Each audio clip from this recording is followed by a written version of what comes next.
Hello, everybody, and welcome to a Toonkind D&D game, because if I called this an FPS, I'm pretty sure several people would throttle me. I would be one of them.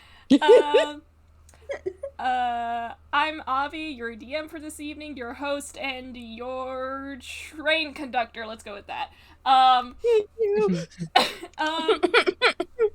Funny you say that to Starry and Nicole. Choo-choo. Choo-choo. Mostly because, this game is Okashima Daylight. It is, to my knowledge, because if somebody played a game in my country before me, I would be very surprised. This is the first Toonkind game in, Yeddo.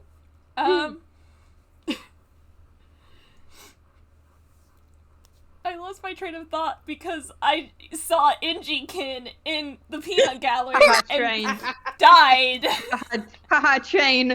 First game in Yeddo. The first game in Yeddo. This is the first part of Yeddo Trip, as I've been so eloquently calling it. And today my players have been giving me so much joy. We love you too, genuinely. Would my players please introduce themselves from top to bottom, except for my surprise guest star. You have a special moment where you can introduce yourselves later in the game. Let's start from the top to bottom. Hi, I guess that means I go first. I am Fletch. I am going to be playing a funny little detective known as Camille, who certainly is handling things better than I expected. Yeah. Hi, my name is Magic. I'm going to be playing an idiot satyr man, called Seeker. I'm here to have fun. Hi, I'm Mira, and I am going to be playing Sammy Satomi, who is both very excited for going to Yeddo, but also very concerned for certain people in the party because he knows that they're not. He is concerned. He is concerned, but he is also very much. Ooh, shiny! We get to eat boss's food. I hold him. He is facilitating between those two moods constantly. I hold my rainbow boy. He is an idiot, sir. Hey there.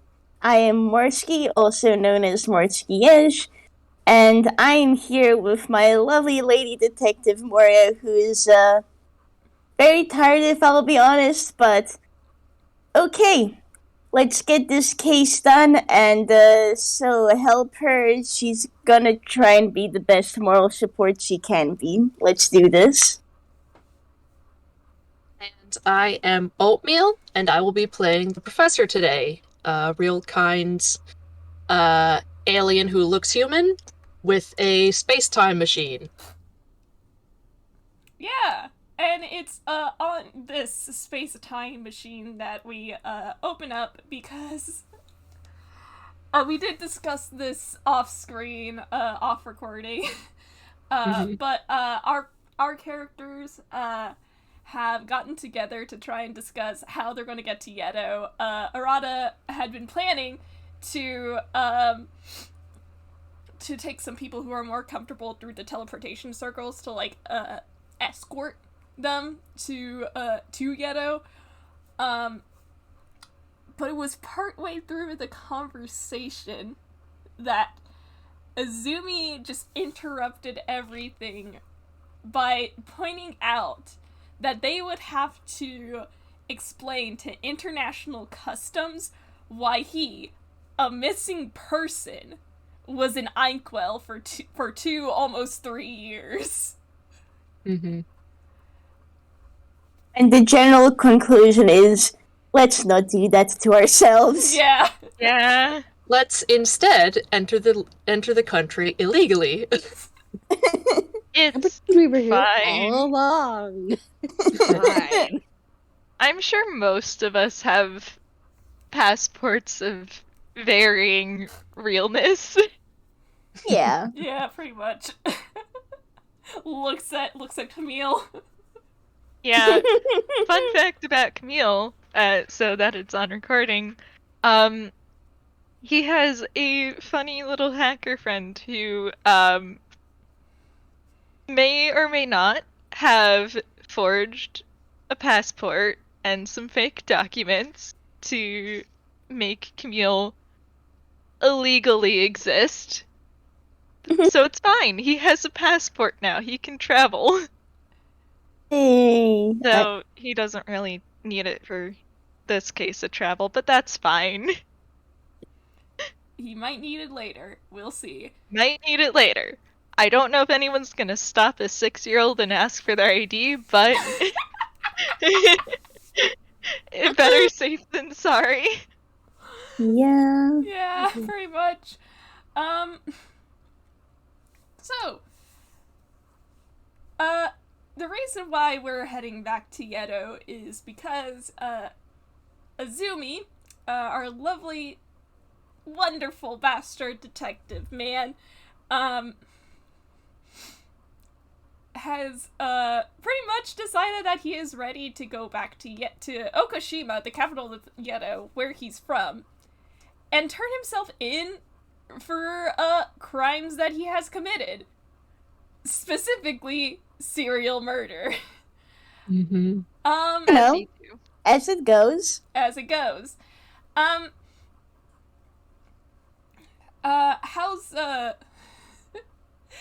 everybody feeling right now? Camille is very worried, a normal amount of worried for the situation, probably. Because he's kind of seen Nazumi's mental situation sort of deteriorate ever since the hospital. And he doesn't really know what to do with that because any attempts sort of make it a little bit worse. So It kind of got better during the festival game. it did get better during the festival game, which That's he is good, at least. very glad for. He knows for a fact that he absolutely cannot tell Azumi where he got a funny little crow friend from. Azumi doesn't need to know that. Yeah, so he's a normal amount of worried, wants to make sure that Azumi is, doing okay as far as Azumi goes. Probably has been sticking by his side for a while, especially since Leo could not make it onto this trip because Leo unfortunately has bad immune system disease. So he's feeling a normal way about traveling without his brother, but it's fine. Don't worry about it. Arata will pick him up. Yeah. Later. Checks watch at a later time. At a later time. Yeah, he's going. He's very much sticking to Izumi as much as possible, I think. Yeah, and if they're in the ellipsis, I think Izumi's probably doing that brooding teenager thing where he's just kind of like hanging by one of the walls or something. Mm-hmm. Ruined slightly by the fact that there's a child right next to him, but I love that you say that, and the Moria in my head is immediately, you need a cup of tea or a cup of coffee. So your boy is probably going to get that shoved at him and maybe a blanket for like himself and Camille, and then Moria will let him brood in peace. Camille would love some coffee. Unfortunately, I don't think Moria is going to give him that choice. You can get decaf. Ask the professor. If you ask the professor for coffee. Both Camille and the professor are gonna get looks. This is Camille tries it, but he only gets halfway through the statement before he looks over at just... Azumi is real kind, but I'm sure that there's some sort of energy coming off of him and Moria. You are correct. They've been around too long. Yes, exactly. I feel Sammy's like kind of like leaned over to Arata and is just like kind of as an aside, kind of whisper, not trying to draw attention from Azumi, but he just is like, "Do you think we could maybe get Azumi something from Boss before everything? Because I don't. He deserves something nice before." Kind of trails off because I just told him about the justice system in Yeddo. He's worried. Yeah, no. And here's the funny thing. Because I'm sort of imagining that Arata's like might be helping Professor figure out where they're gonna land in Okashima. Probably a map and everything. And he's like helping him with that, and then like Arata looks to Sammy and glances in Azumi's direction. Then he looks back to Sammy and he's like, as much as I want to, I don't think Azumi will let us. And Sammy just deflates. Because he's worried, and one of the things he does to try and help is do something nice before something bad potentially happens, and he can't do that because Azumi won't let him. So he just deflates. Professor is in a mood.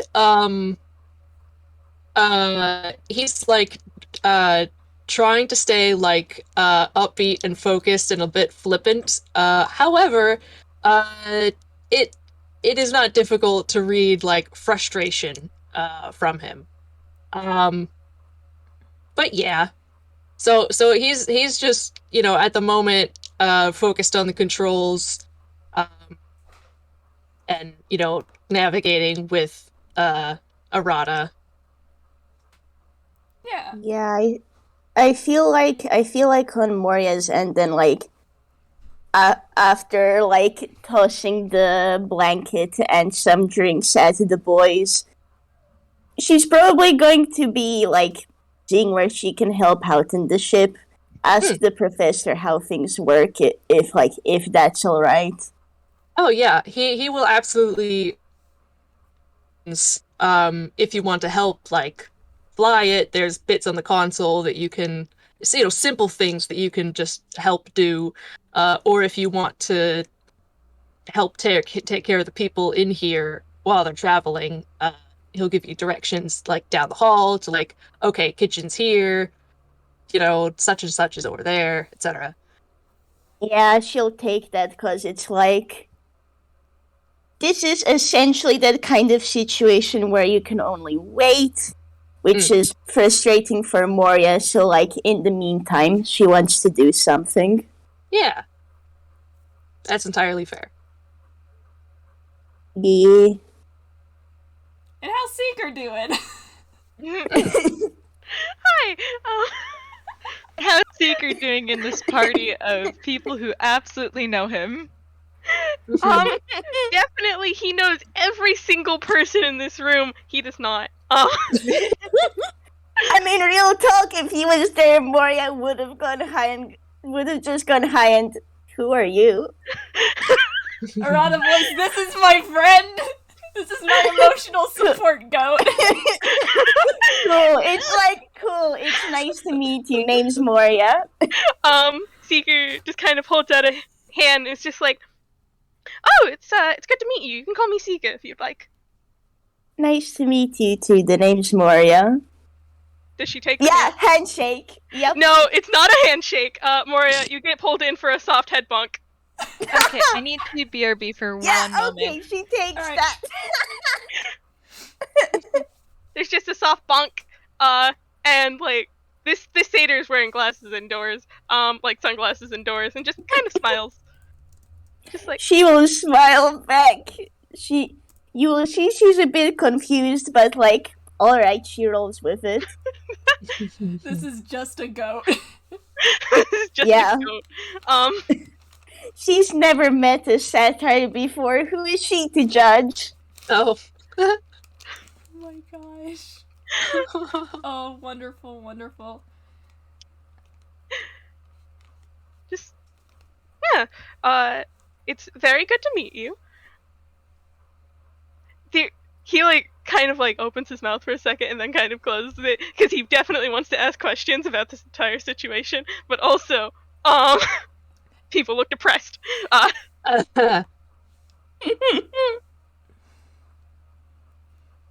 Well, I mean, if you do want to ask questions, Arata is also there because he did kind of ask you to do this when you don't know context. You have very minimal context, Seeker. I think all the context he was given is, hey, you want to come to Yeddo with me to go help someone turn themselves in? And Seeker's just like, would I? Man. Seeker, I love you. I'm imagining Stoke getting a letter back home, and it's just okay. Oh my goodness. Okay, hello. Back. Welcome back. Seeker's just having a time. So, like, Valid. at the Hey, Seeker, how you feel about there being a child here? That sure is a child. In a room full of adults. There's just this one random 6-year-old. He's been in Toon like Einqual for too long. He just thinks this is normal. Fair. The great thing about this is that our age disparity technically ranges from 7 to 700. It's great, isn't it? We love that for us. Diversity Oh my win. goodness, Moria isn't the oldest person for once. She's only 50. Not that she knows it, because the professor looks like he's 40-something. Still, Although in her he's 50 because age. still like solidarity, another old person here. Thank heck she's not the only one. She might be the only responsible adult, but at least she's not the only adult. Yeah. Yeah. But yeah, Seeker, if you want context, Arata is more than willing to give it to you. We did talk about forever ago. I don't know why this like suddenly I suddenly remembered it, but like we did talk about the sorry, Jamaki just made a noise and I was like, hello? She's fine. As animals do. Kitty. But Seeker does have a habit of giving people names, and Arata has told you about his deck of tarot cards and how they tend to like relate to different people, and he told you a story about the Justice Arcana, and Yeah. Okay. And I think one of the possible names for Azumi was it Missing Justice? Maybe. Don't ask me why I remembered this like right now. My brain works in mysterious ways. It's an enigma to even me. Anyway. Oh, same. Mood. Mood. Yeah, Arata's free to talk with Seeker, because I think by now Professor has, like, set the ellipsis in motion, and, like, we're going, you know? We're off. Yeah. Yeah, if Seeker's distracted, Camille did say he would do something for his brother who was very upset about not being able to go. Oh. Uh-huh. Yeah, so if everything's all set, he is, and Seeker being the only person here who doesn't know about Camille, he's sort of just gonna, he's been in baby act because of that, so he's just gonna tug a little on the professor's sleeve and is just, Professor, can I Yes, dear. talk to you for a moment? Certainly.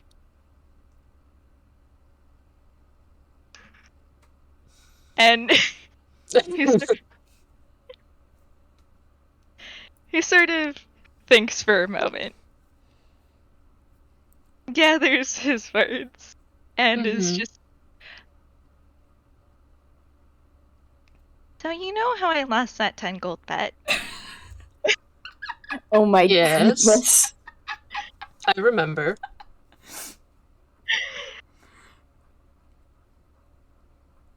So, the person I lost it to is my brother, and Mhm. he is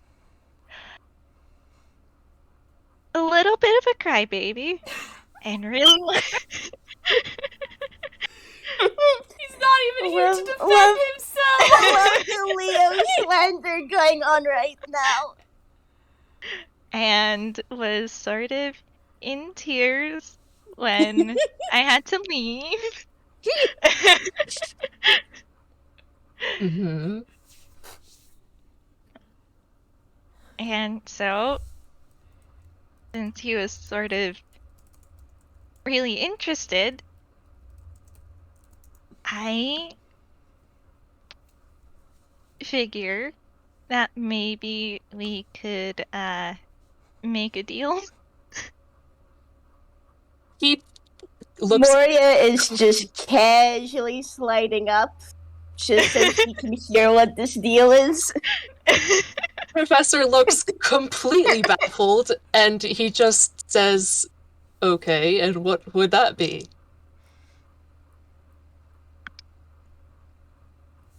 So, I know that you're very interested in my situation. Mhm. So, if I let you study me like a bug, will will you hang out with Leo, maybe let him visit? Okay.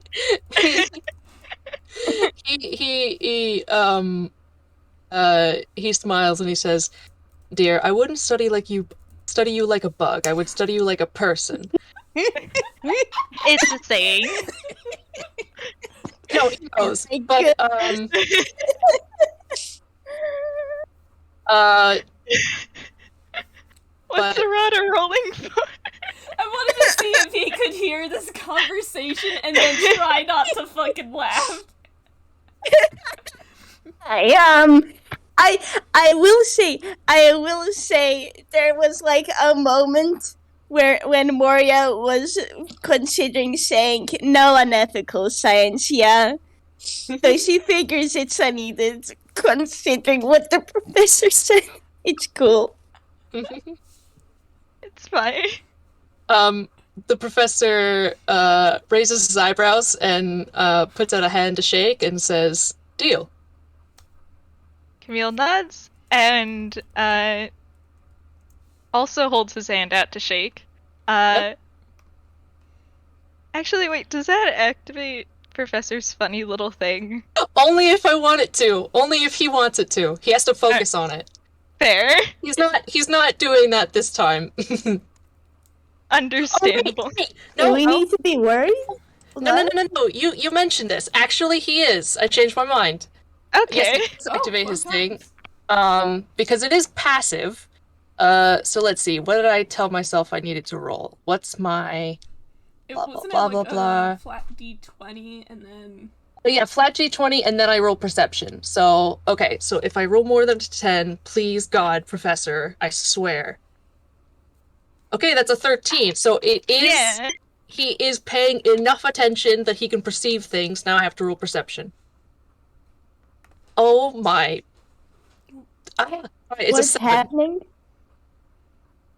The professor has true sight. I'm gonna Oh. argue that you roll perception again because you have done this on Camille before. Okay? Yeah. I got the same number. No, I'm you serious. did not. Okay, that's slightly better. 13. That's a 13 perception. Alright. And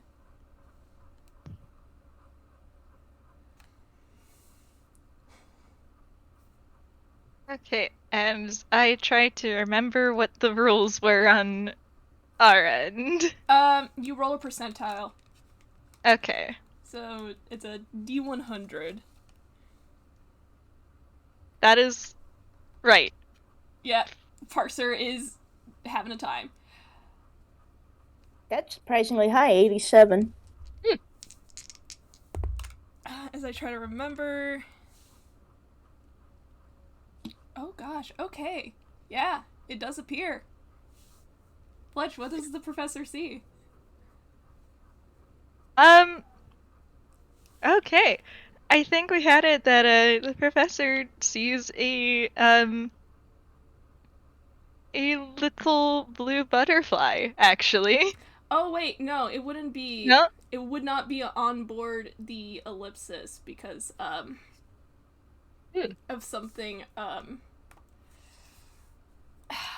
Oh? because of a past statement. Yeah. Yeah. Ah, Yeah. fair. Because of the last time they quote-unquote met. Yeah. Alright. So unfortunately, I got ahead of myself. But Sometimes you get so lost in the sauce. yeah, no. Unfortunately, the butterfly is not on board because of some for clarification for the audience, the professor did something similar during the last episode of Into Silence after the boss fight. Did not want extra passengers. Which he did say so. Yeah, because he did say so.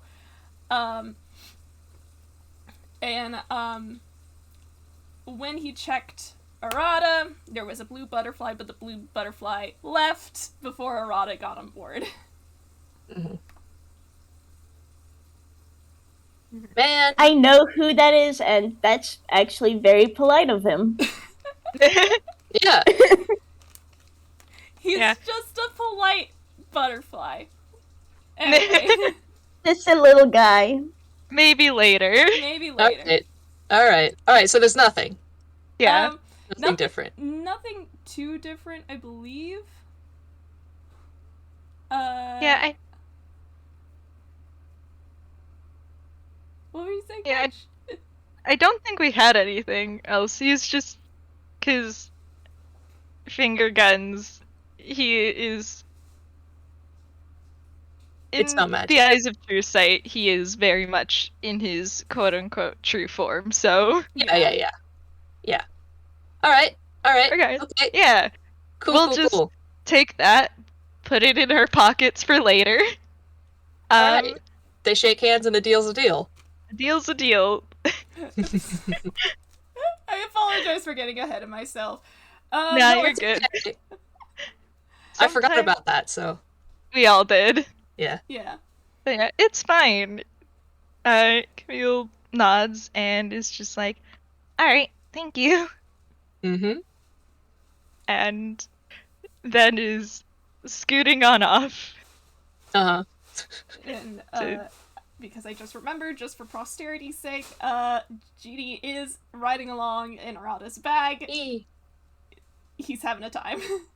If you look at him, he just does the cat squint. Does Genie accept some pets? Yes. Jeannie will get some pets from Moria as she's going around and, well, apprehending people. Alright. So the ellipsis is already in flight, right? Yeah, I was gonna leave it to you when they get there, or how soon, or whatever. Alright. So if you want them to get there, they get there. Alright, let me start by asking if there's anything else y'all want to do while on board the ellipsis. I'm good. Yeah. Pretty good too. I'm chill. Yeah. I'm good, unless Seeker wants to meet a child. Do you want Seeker to meet a child? Oh my god. Fastball special child at Seeker.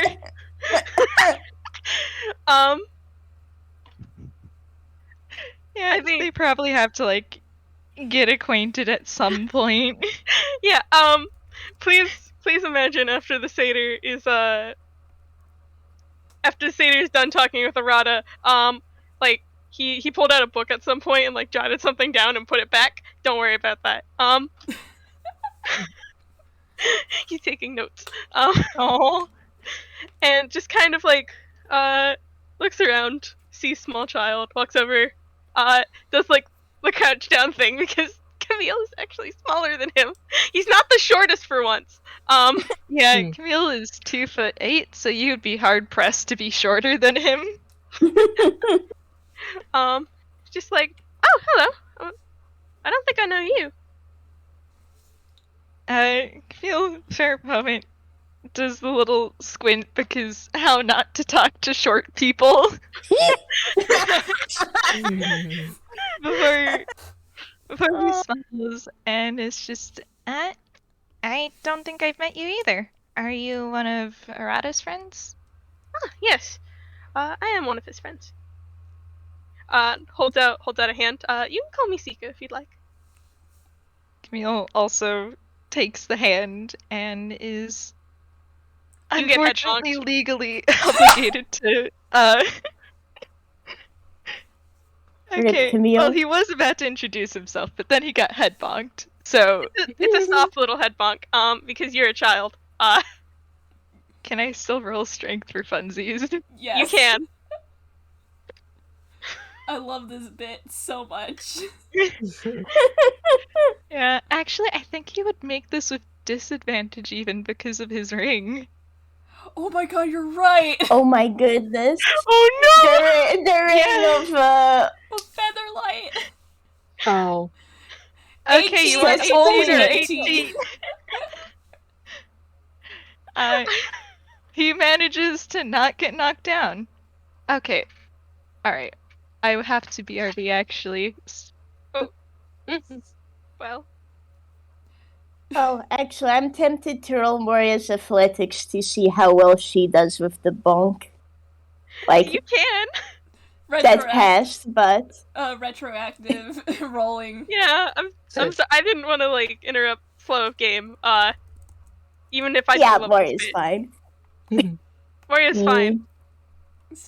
Strength. She's Oh. very strong. She's very strong, very athletic. We love this old woman.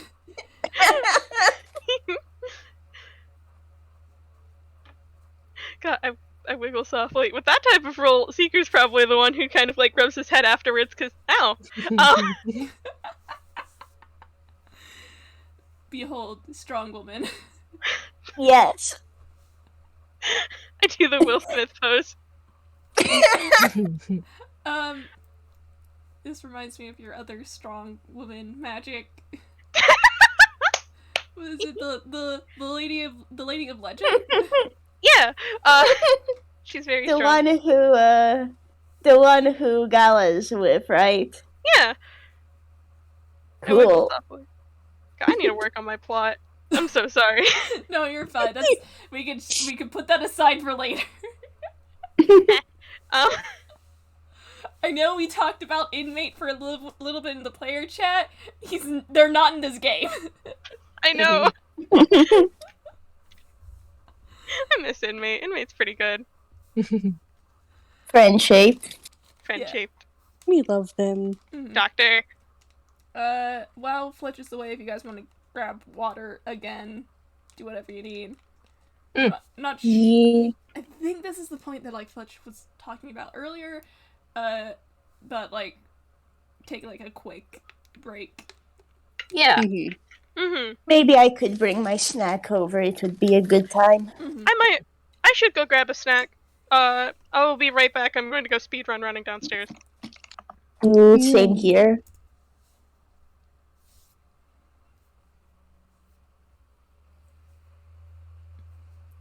It is now the Avi show.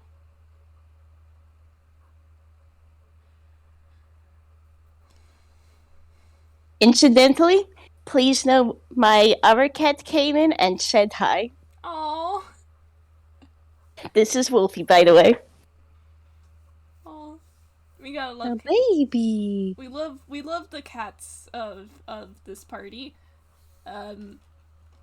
Both the fictional and the non-fictional.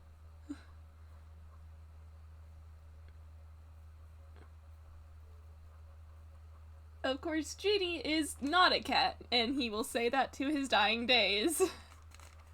And we love him so much. Yeah. Yeah, we do.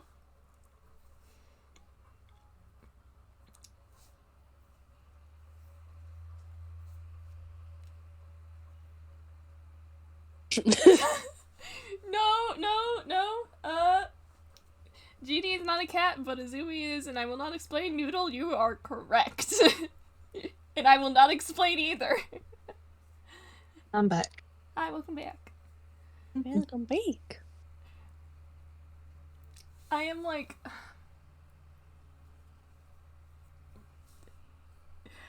Now that, like, we're in, like, a moment of pause, I had the funny idea... Definitely not now while the ship is in flight. But Genie just being an absolute cat. And just standing on the console for attention. Oh my goodness. Man.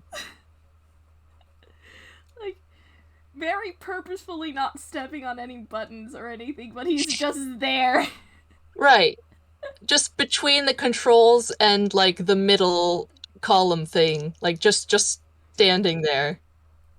Menacingly. Oh my god.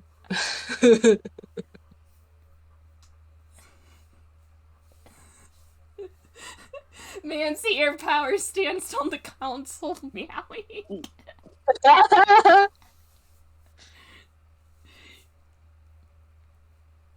And Arata gets into an argument with Arata about this, and then Arata just reaches over and picks him up and holds him like a baby.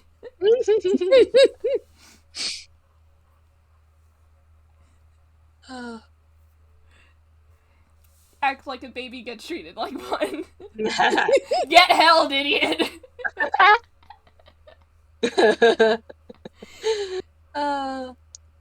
Hello, I'm back. What Hi. did this? Genie's committed cat crimes. Ah, I see. Understandable.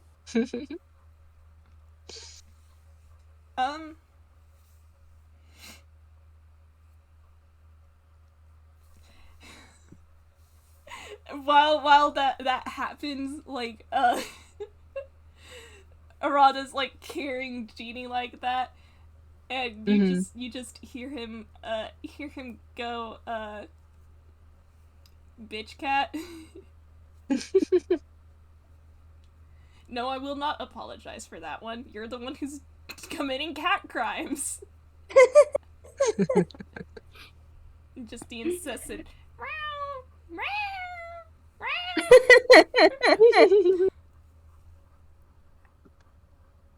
Oh gosh. They're brothers, Your Honor. They are. I feel like Sammy's just kind of given like looking over at Genie and just is so visibly amused. I feel like Moria just chips in with but of course. He can't help himself now, can he? He's teasing, by the way. Arata holds Genie under the like the front arms like long cat, And he's just, this cat is a criminal. Which, by the way, is not a lie. Yeah. This cat is wanted by federal police!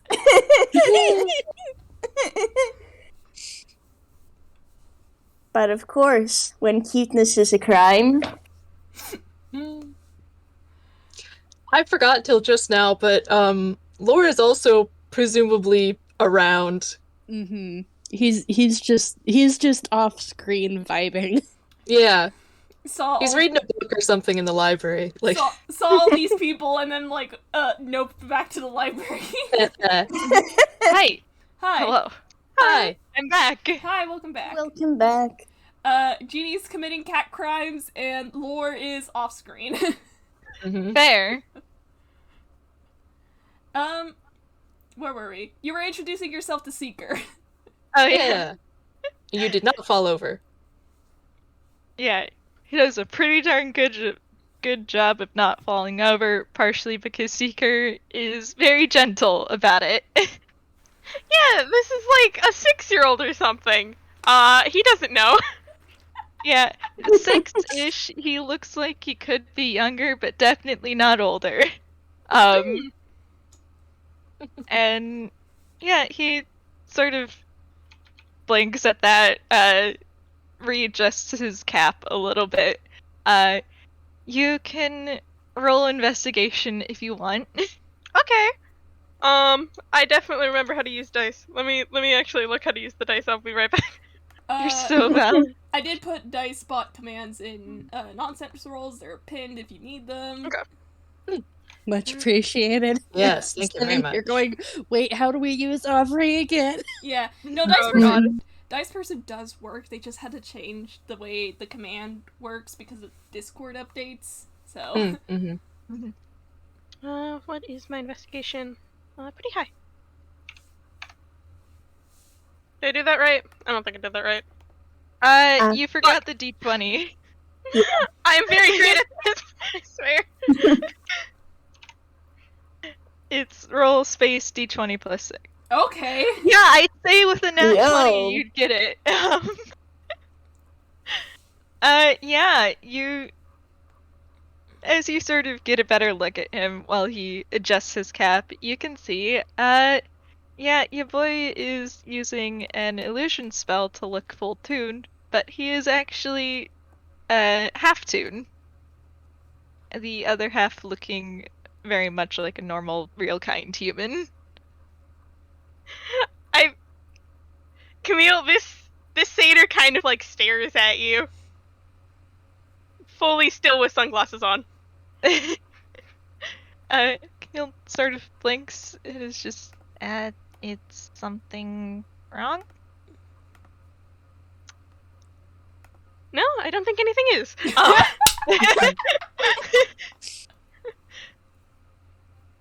have a feeling we're going to have a very good time together. Oh my god. Okay, my Camille's goodness. rolling insight on that, because that's slightly ominous. Where's my horrible little... Yeah, there we go.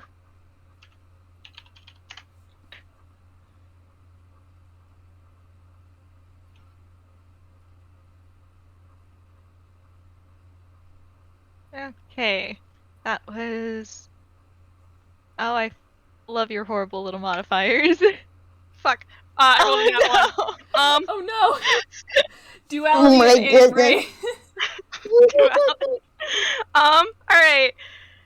I wiggle slightly. Camille, like, what exactly do you want? Do you just want, like, why that statement was ominous? Yeah. He definitely noticed something about you and finds you kind of interesting. Camille was great. Another person who wants to study me like a bug. Azumi in the background staring at this like... I'm gonna be honest as well. Moria's probably also just keeping an eye on things. Seeker does not seem to notice. I 2 seconds away from going into guard dog mode. I kind of want to say, because Sammy has actually wanted to kind of go over and say hi to Seeker, so I feel like this is around the time that he kind of wanders over to Seeker and just goes, Seeker! Hi! Hi! Oh, hello! Hi! Can I give you a real quick head bunk? Oh, yes, of course! Hi? Yeah! Roll a strength, please. Yep. You're asking the barbarian to roll strength. 1 second. I have to grab Discord. Not Discord, my drip. I can word. I have to grab a sheet. Okay, that's a +4. Roll. You know what I think would be funny? 20 plus 4. Yeah. If Sammy and Moria Lowercase had r. like No. arm wrestling Lowercase r. context sometime. Yeah. I think I yeah. did that wrong. Lowercase It has- r. Yeah. Yeah. That's Yeah. what I thought, but my Did it autocorrect? yeah, autocorrect. I turned mine Yeah. off. I am rolling on my phone. That's you. Mood. Oh no! Oh, rip. Camille, you see this, after that very ominous remark from the satyr, he just Sammy, he just kind of, like, bonks you, and, ow, that was a pretty hard hit. I just imagine there's like a poof of feathers and Sammy's on the ground. Oh, shit, not again! Seeker! Stop knocking my brother over! I'm sorry! I deserved that one. Seeker, we're kind of even. Everything okay there? I'm good. That's just how he greets people. Understandable. Have a nice. I thought since I was initiating it, I would be more prepared. I'm sorry! Seeker's trying to help Sammy up now. Camille's just blinking at this whole exchange that happened right in front of him. From ominous to, well, that sure happened. Shenanigans. Love the duality of this party, I have to say. The duality of man. Like, ow. Azumi has a look on his face. It's like I can't describe how it looks, but I can tell you the sentiment is, how the fuck does Arata find these people?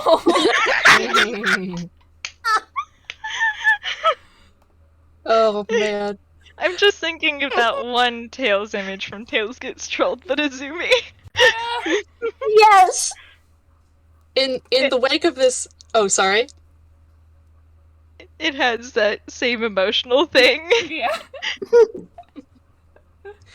In the wake of this nonsense, the professor is still focused on the ellipsis controls, but in Quarry, he just says, "You don't have to do this."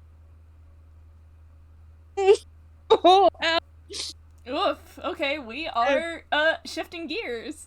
Okay. Finally reaching that mild angst rating. It's now a bad time to mention that Azumi has been teaching Camille Quarry for the past few months now. Maybe. Oh? Yeah, technically, I think Azumi's been teaching Camille Quarry since the hospital, so... Yeah, that is true.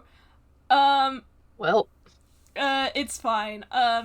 It's fine, he's not gonna interrupt, he's just gonna stand here.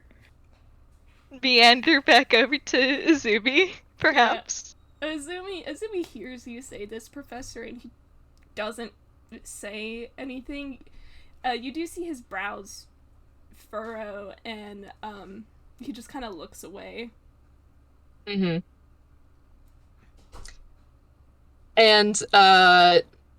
he's just sort of like quiet for a few moments, and then still not looking like at him, like he's actively doing things on the console and not seeming to address anyone in particular. He says again in Quarry, blood need not be paid back in kind.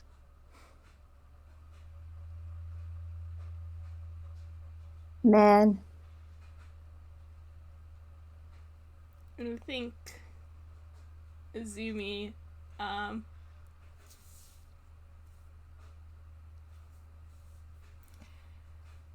kind of crosses his arms, Mm-hmm. and he's still not looking towards you, but you do hear him say, in Quarry, just leave me be.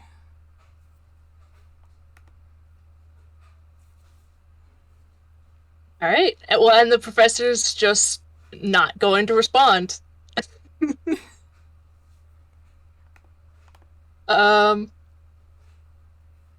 Yeah. So.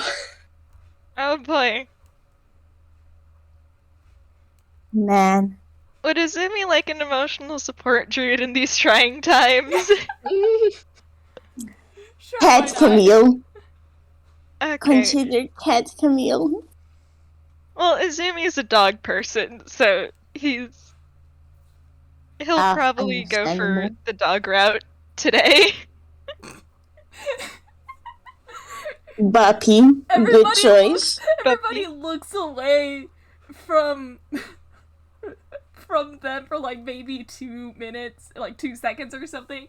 And then when they look back, Azumi's just holding a puppy with like a hat and a bow tie. Oh my Yeah. gosh. The puppy is just curled up in Azumi's lap. Bless. I am having emotions over all of this. Both fluff, also. Ow. Thank you, Oatmeal. But Oh. I just have the one last thing, and don't worry, it's not angst. Professor's like, you know, does some more things on the console, and he says to everybody, more loudly, he says, "All right, we're almost there, and just for the record, I'm a human from Furuma, and this box is only for teleportation." Understood. You get an affirmative yap. Mm-hmm. Rana gives you a thumbs up. Cool. Gosh dang it, I forgot space. 1 second. I'm just trying to see if Sammy will connect the dots. Because, like, he'll obey. It's just, My son, are you actually going to realize that... Okay, yeah, no, he has the brain cell enough to realize, oh, right, secret, yes. Mm-hmm, Okay. mm-hmm. Cool. Yeah. Sometimes I hold Sammy and sometimes I just don't know. I just Mhm. don't know. So I have to roll. Yeah, Oh. understandable. But yeah, no, he catches on. He catches on real quick. Cool. All right, that's it for me, Avi. All right. Then if you want to take over describing how the ellipsis, I almost said TARDIS. If you want to explain how the ellipsis lands at this moment, feel free to do so. Mm-hmm. I will say it's been a pretty smooth ride. The floor just sort of like shakes a little bit, but doesn't like it's just shaking a little. It doesn't like tilt. And there's a like loud mechanical wheezing and groaning noise, and finally a tun, and the console, the column in the console stops moving, and goes dark, and the professor hits a lever, and the doors to the exterior open.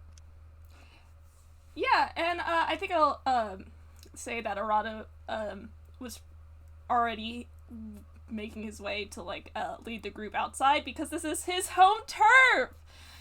He's back home, guys. And so is Azumi, but Azumi's going through it. Just so you know. For one of them, it's a joyful homecoming. For the other, it's more like 24 hours before the end. So, you know. Yeah. Yeah. Dawn of the final day, 24 hours. Exactly, yeah, that's what I was thinking of. Thank you. Yeah, the Majora's Mask ominous. Yeah. Yeah, Camille probably shifts back to human when they land, and then with a tap of his hat does put on a funny little disguise to look real kind and, you know, fit in with the Yeddo population a bit more. I know exactly. Holy shit! I know. Would you describe this disguise to us? Yeah, I've posted a picture of it, but I will also paint a word picture. Mini Azumi. With,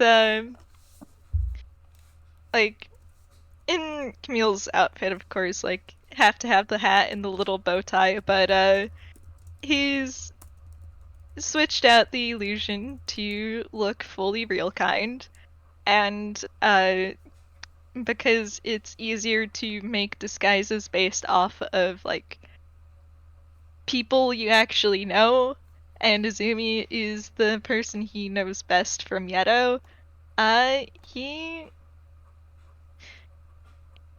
basically just looks like a little mini Azumi, though not as pale, because Persona likes to make the characters very sickly pale sometimes. Dude, I don't know why. Also, oh yeah, thank God for Clash Star advantage. Yeah. Yeah. Azumi rolled a whiz save, and he's a Clash Star, which means they get advantage on whiz saves. His first roll was a critical fail. So we're Tokyo driving away from that. Okashima Drifting. driving. Okashima drifting. Okashima drifting away from that. His second roll was a 15 plus 2, 17. He sees this and he's just, oh, you've got to be kidding me. Internally. I feel like Sammy just kind of sees this and like he like just looks between the two, opens his mouth, shuts it, and then just kind of turns to look at Harada for directions. Yeah. He doesn't want to comment on that. Feels sending the both of them a very pointed look. Yeah, I will say Moria just comes over, gives Camille, I guess it's not a hair ruffle, it's a hat ruffle, but he gets that. That's her only comment. You get a little indignant squeak. But yeah, Arata's essentially taken, I guess we can say point, and leading you guys outside, into, outside of the ellipses and into, Okashima's daylight. Like, he kind of gives you all a shrug and then just, steps outside. Do you follow him? Yeah. Sammy is definitely following, kind of doing the excited bird hops, because the reason for them returning sucks, but at the same time, he's really excited to see some of the people here. Seeker absolutely follows. Yeah. And Camille does follow, though he probably does make little grabby hands at Azumi because he is very small. Oh no, he is holding your hand. Azumi, yeah, Okashima is very busy. Yeah, Azumi knows exactly where they are. So Azumi takes your hand and, like, does not let go. Good. Yeah, and he's very small and has -3 strength. If he steps out there alone, he is gone. we can't lose the boy. We're remembering to cherish him. Yeah, we can't lose him because I already used that title for games. And, like, Moria will step out too, though she's actually going, like, she will be in line with, Camille and Azumi.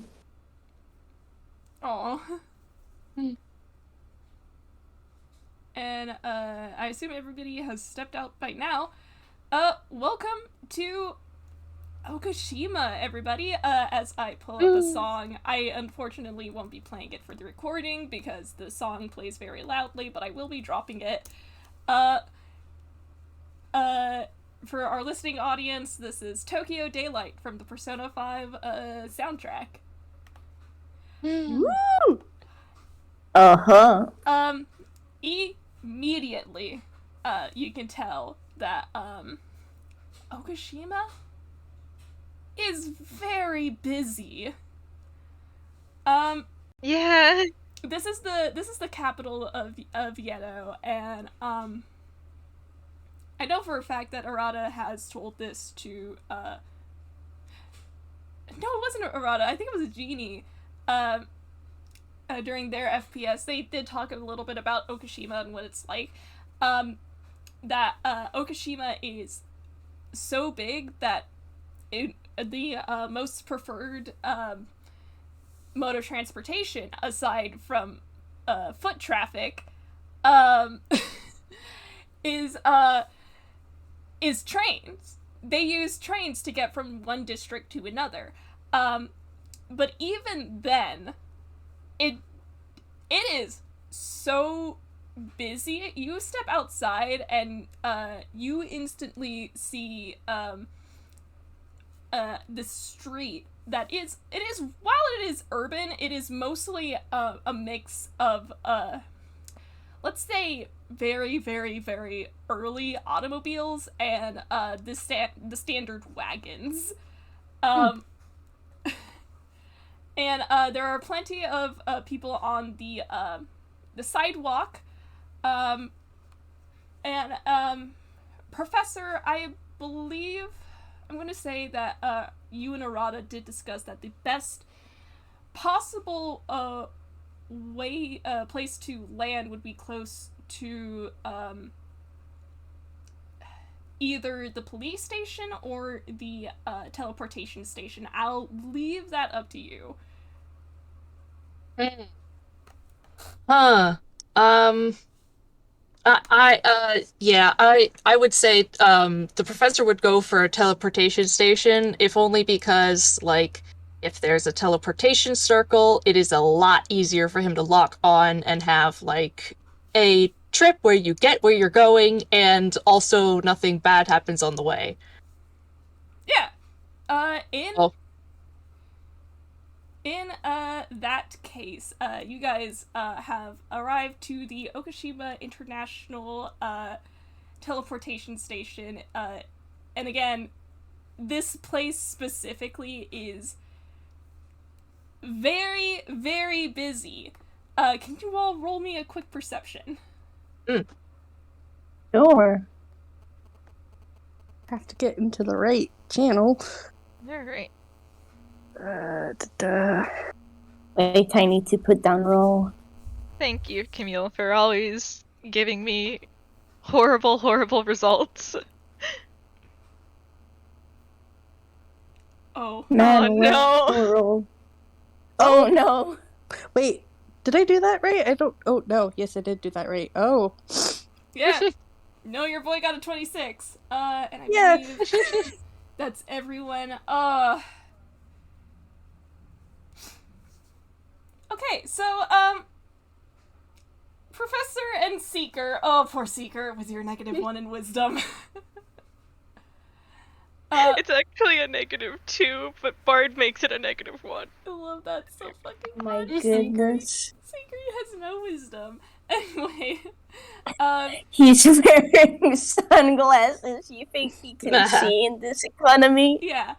But for Professor and Seeker, since the teleportation station is a very high traffic area because there are people coming and going from Okashima, mostly of the, oh shoot, I forgot what the word was.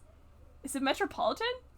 I don't think so. Sure. They're more like business, type. You get the impression that, like, these people have a lot of business both in and out of the country. So,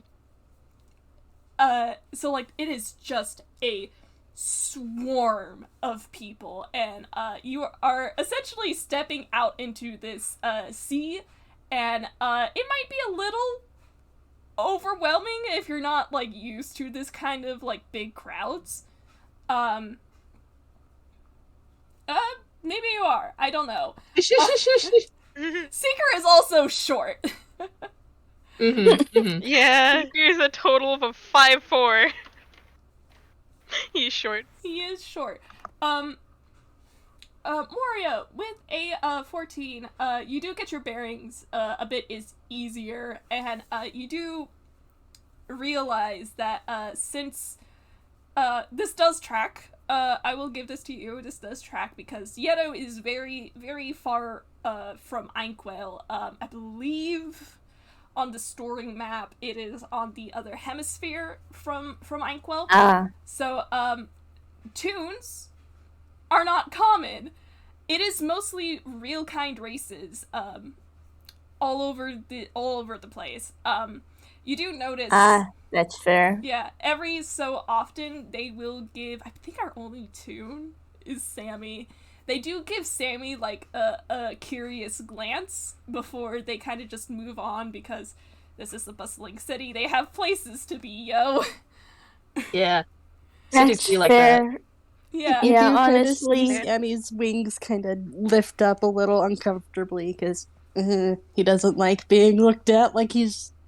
I mean, Sammy can make himself look real kind if he wants to. He can, but at the same time, it's the principle of the thing. He doesn't want to hide, but at the same time, he is a little uncomfy. Fair. Yeah. That's fair of him. Like, honestly, Moria's looking at this and it's just, if the cars were a little bit more advanced, this reminds me a lot of my old home. Yeah, Okashima and Yeddo as a whole are at the very, very start of their, I would say, quote-unquote, industrial revolution. They are nowhere near Inkwell's level of technology, but you do see, like, the starts of, like, tech, let's say 1800s, 1900s, let's go with that. Somewhere around that era, Yeah.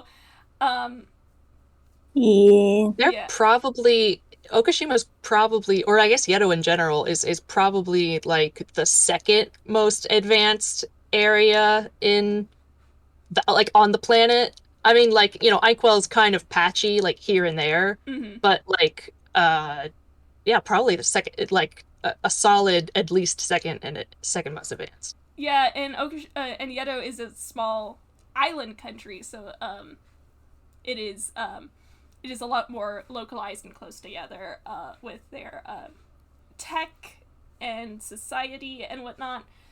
Probably a little bit more than Inkwell is because Inkwell is pretty big. Yeah. Camille and Sammy, you do notice the same things that Moria did, as I clear my throat. It is a bustling place, and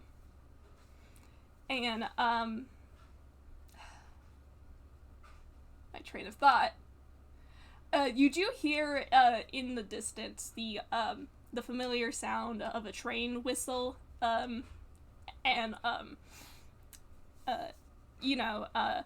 the train tracks rumbling in the distance. So you assume that there is a station, like a regular train station nearby the international teleportation station. That said,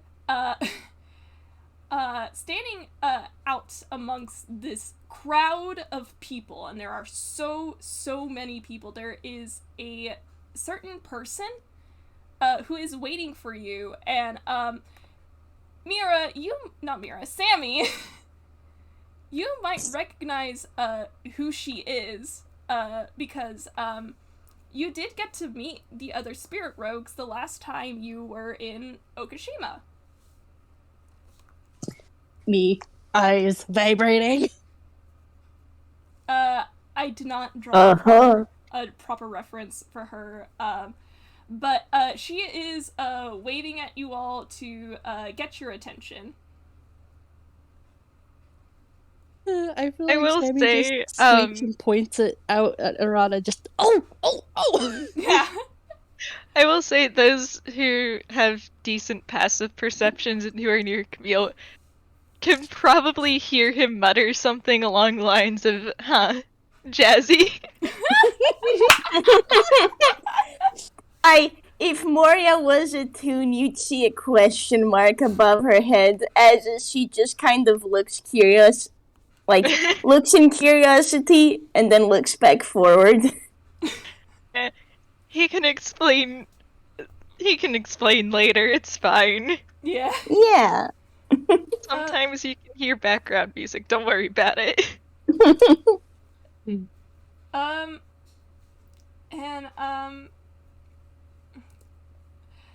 Sammy, you do point her out to Arata, and he does lighten up, and he doesn't shout because there is a crowd of people, but he does wave back at her, and she does like keep her hand up waving, just so you can she can still be seen over the crowd of people. But Arata turns to everyone, and he says, "Found our escort." All right, let's go. That's your friend, huh? Yeah. He does lead everyone towards this young lady. She is about the same age, roughly a year older than him. And she's got brown hair that's cut in like a sort of I guess it's a bob. I'm not sure. Yeah. And she's dressed somewhat modestly, and almost as soon as he gets close enough to her, Arata just goes in for the hug. She is shorter than him. He does lift her up like 2 inches off the ground, and you just hear her go, "Arata, put me down."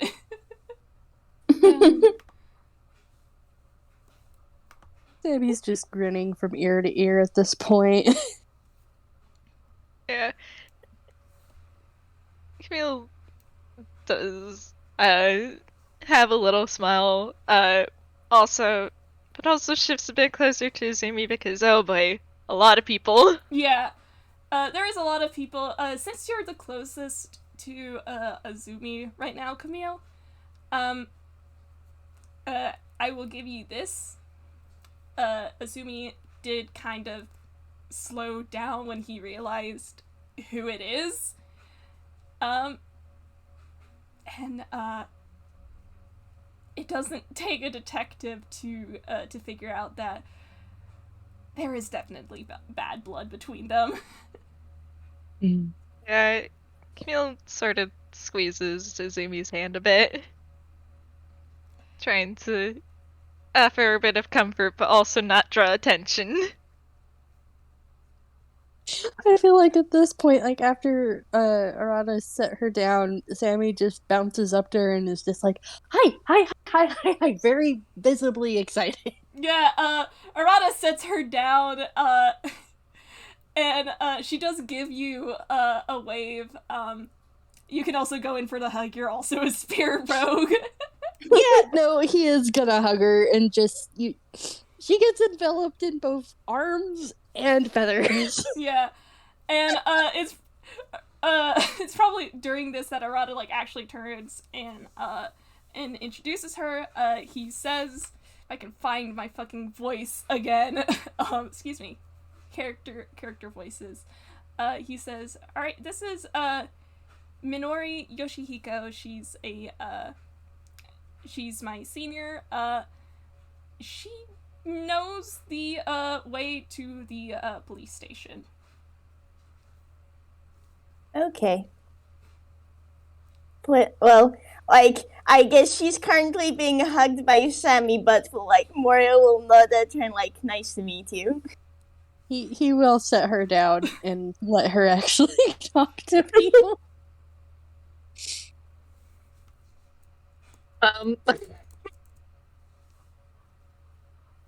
I guess if Professor is able to recognize this person as one of the people he met, I don't know how thorough introductions would have been at the end of the FPS connection established, but he could probably at least recognize this person by sight. Yeah. Okay, yeah, and he'll just sort of like give a little jaunty wave. Yeah, and you get a wave back, and she says, "I'm glad to see that you all made it." Camille probably does give her a big baby grin as he's just, nice to meet you. You see her, like, look in your direction. She looks up and then down. He's used to it. And then you see that there's, like, this moment where her thought process stutters. Because you look so much like Azumi right now. Good. You know, between Azumi and Moria, it's like they're a family or something. Yeah, he's just smiling at her as he's just God, he does have to introduce himself in a very particular way. Yeah, he does. Yeah. Oh, tunes. So still with that smile, he's just I'm Camille Christie, detective. And then swinces. Because god damn it. Moria will actually supplement with that. Moria, he's learning under me. And you see her kind of just glance between the three of you. Like, she's glancing between. Okay, this is Camille Christie. He looks a lot like Azumi for some reason. And then he looks over to Moria. And so, like, if he is studying under Moria, that makes sense. And she actually says out loud, "Oh, I see." And you see her give a look to Azumi.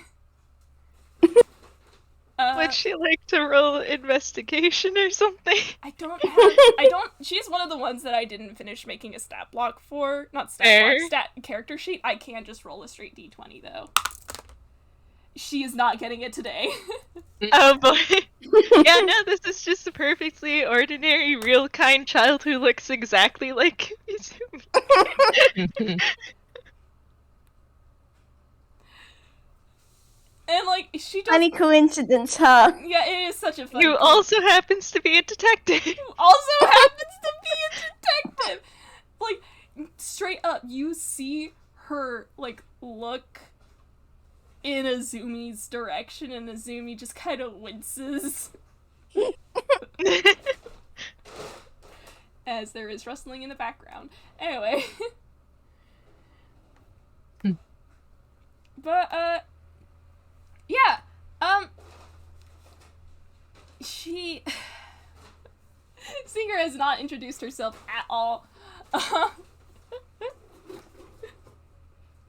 Give me a second. Alright. Voices. This is going great. Mm. Wonderful. I love causing chaos and drama. Camille is here to cause problems on purpose accidentally. Yeah, I'm making him cause problems on purpose. He's causing them on accident, though. And I love it to bits. Anyway, where was I? She like Azumi does kind of like. Again, Camille, you're holding his hand. His grip on yours, just kind of seems to tighten instinctively. Oh.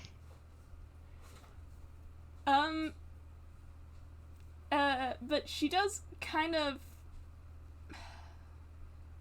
move on from that. Yeah, we don't have time to unpack all that. We do not. As she kind of reorients herself with all of you, having introduced herself, except Seeker. Magic. I'm sorry, you kind of glitched out on my end during the middle of that sentence. Oh, you have all introduced yourselves except Seeker.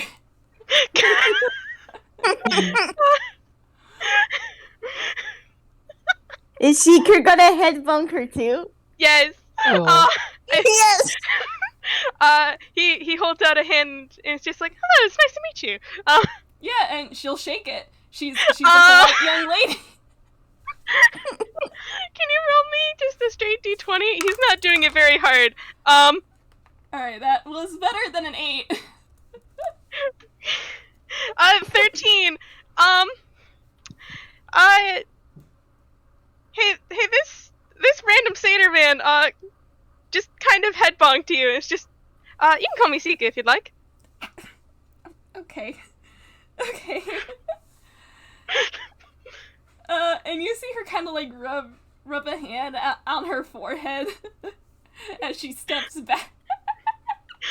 And I mean, girl, did you really expect Arata to make normal friends? No, not at all. And you see, in fact, Arata is like holding back snickers.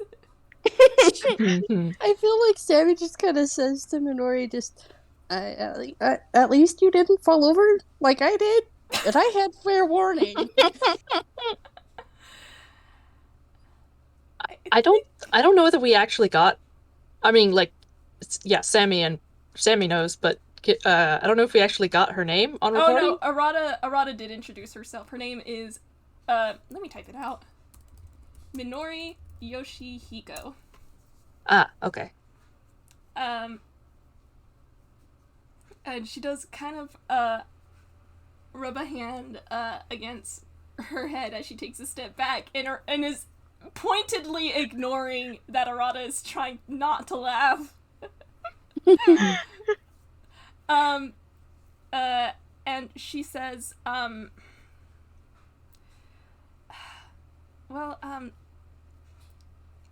my sister is already at the police station waiting on the rest of us. She did ask me to make sure you guys get there on, safely. If you're ready to go, I could take you there right now. Yes. I'm certainly Camille ready. looks up at Azumi. Sammy's mood has gone down again. It's Moria's mostly been quiet. Yeah, honestly, like she'll look to Azumi too. Do you want to roll? People looking at Azumi. Do you want to roll insight? Uh-huh. Go for I'd it. love to. Yes.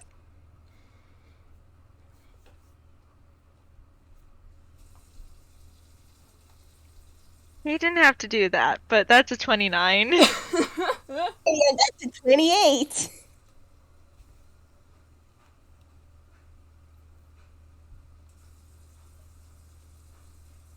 Oh, yeah, no, that tracks. Oh, rip Sammy, rip Seeker. All right. In that case, Moria and, Moria, Professor, and Camille. God, Camille. Okay.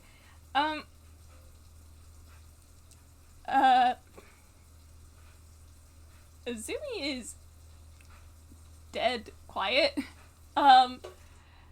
He has not said a word at all during this entire exchange. His expression is just a very cold, neutral. And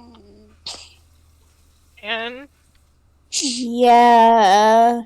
What can we read off of that for those of us who got the good rolls? No, that was the good roll. I'm just can we sense any anxiety behind that, or just How about this? It was, it had, like, already been kind of present the moment, he got out of the ellipsis, but it kind of got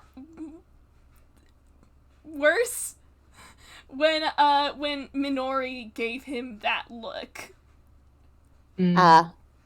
fair. Entirely fair. Very fair.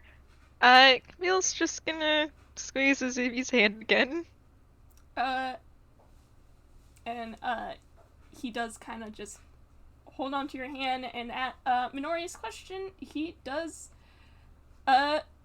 nod, because he can't really bring himself to say anything at this moment, but he does nod, and Minori nods back, and she gestures and leads the way. You guys are off once again. Mm-hmm. Yeah, I'm just gonna say Moria's making sure to stick close, yeah. Yeah. Yeah. Alright. At this point, we are roughly an hour and a half into our game. Do we want to take a quick break? I'm good. Yeah. I'm fine with whatever. Patrick, were you saying something? I'll be fine. I would ask for a break within the next hour-ish. All right. Because eating lunch is an option anyway. Yeah. Yeah, no, that's fair. In that case, with Minori, leading you all,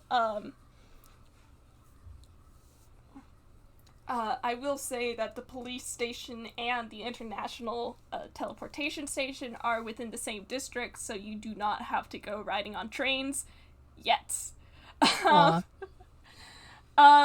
You do get to the police station in relative ease. That was a 15 on a curious survival roll. She does a very good job of leading you all. She lives here. And she does, if you do, ask her questions about Okashima and whatnot, she will answer. She does, explain, yes, this is normal traffic for Okashima. No, it does not get any easier. Honestly, on Moria's end, it's just this is nostalgic. The professor is also not bothered by it. Seeker is taking notes. He has a notebook out. I do not think that Sammy's He's getting a good grade in Yeddo trip. Sammy's wings are just very raised up and trying to make himself as small as he can while still walking around. Yeah, I will say Arata's probably linked his elbow in yours, Sammy, so you don't get lost. Oh, he appreciates that so much. He loves you, Arata.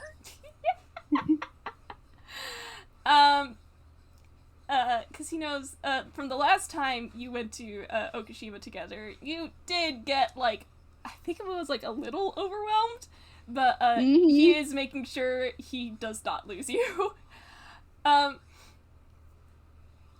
But again, you guys do make it there in record time, as I have to pull up a reference image that I forgot to get.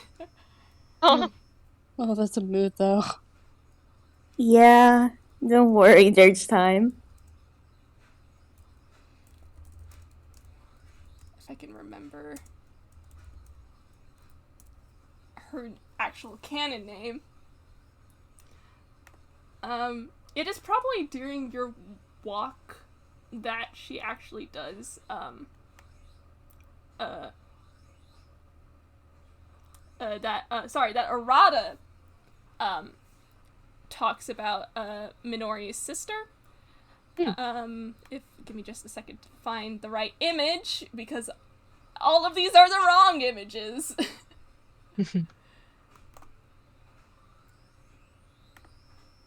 It really do be like that sometimes, though. Mm-hmm. Yeah. Alright. Yeah. Okay. It's probably during your walk that Arata does, like, talk about her. He says, Sai is, Minori's older sister. She is actually a defense attorney, so, and she's pretty damn good at her job. So, if anyone's, if I can, my words, oh my god, I am going through it, excuse me. Gently Maybe we pat. should No take a break worries. to let you get your words. No, I'm good, Yeah. don't worry about it. Okay. Even if it does get rough, Azumi's gonna be in good hands. Hmm. And, yeah, for those of you who know that Arata's a phantom thief in his nightlife, having a good attorney, yeah. Yeah. Just Sammy's Helpful. just giving me worriedly kind of just chewing on his lip because he has opinions about Yeddo's justice system. Oh, yeah, absolutely. In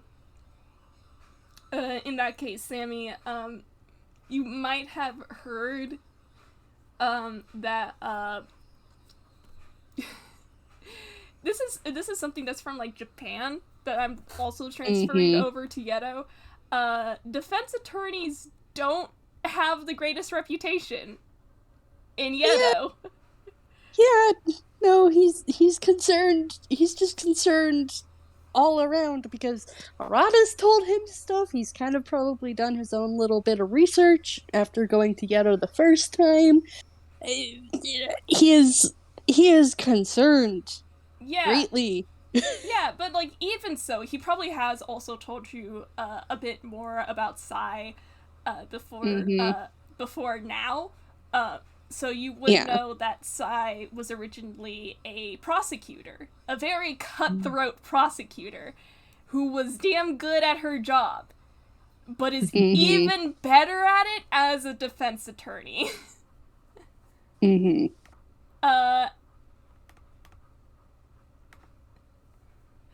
just giving me, I'm glad that she's on our side now. Yeah. So as you guys approach the police station, you do see this platinum blonde woman who does bear a resemblance to Minori, waiting for you all at the front of the station. There's like a set of stairs that like kind of lead up to the front doors. She's waiting at the bottom of them. And Camille, since you're again holding Azumi's hand, you do notice that Azumi is kind of getting worse the moment he spots her. Yeah. Oh, man. He'll once again sort of just goes a bit, leans in a bit more into Azumi and squeezes his hand. 'Cause, man. Yeah, his chest definitely feels tight. he is not bringing that to any attention. And she does, as you guys all approach, she does kind of give you all a nod. She greets Arata, and are you going to do it? Yeah, she would. She does glance in Azumi's direction, and then because she also doesn't have stats, her passive stats are just flat 10s. You do notice that, like, the gaze kind of lingers, like she's about to say something before she thinks better of it and does not draw attention to Azumi.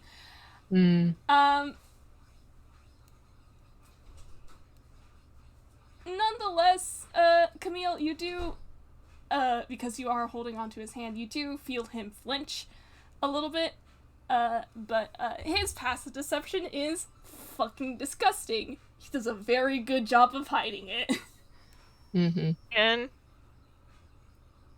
The Moria in my head is tempted to, like, put her hand on his shoulder for a moment, but... Like, Samoria's known him for a little while. Would she know if that would help him or not?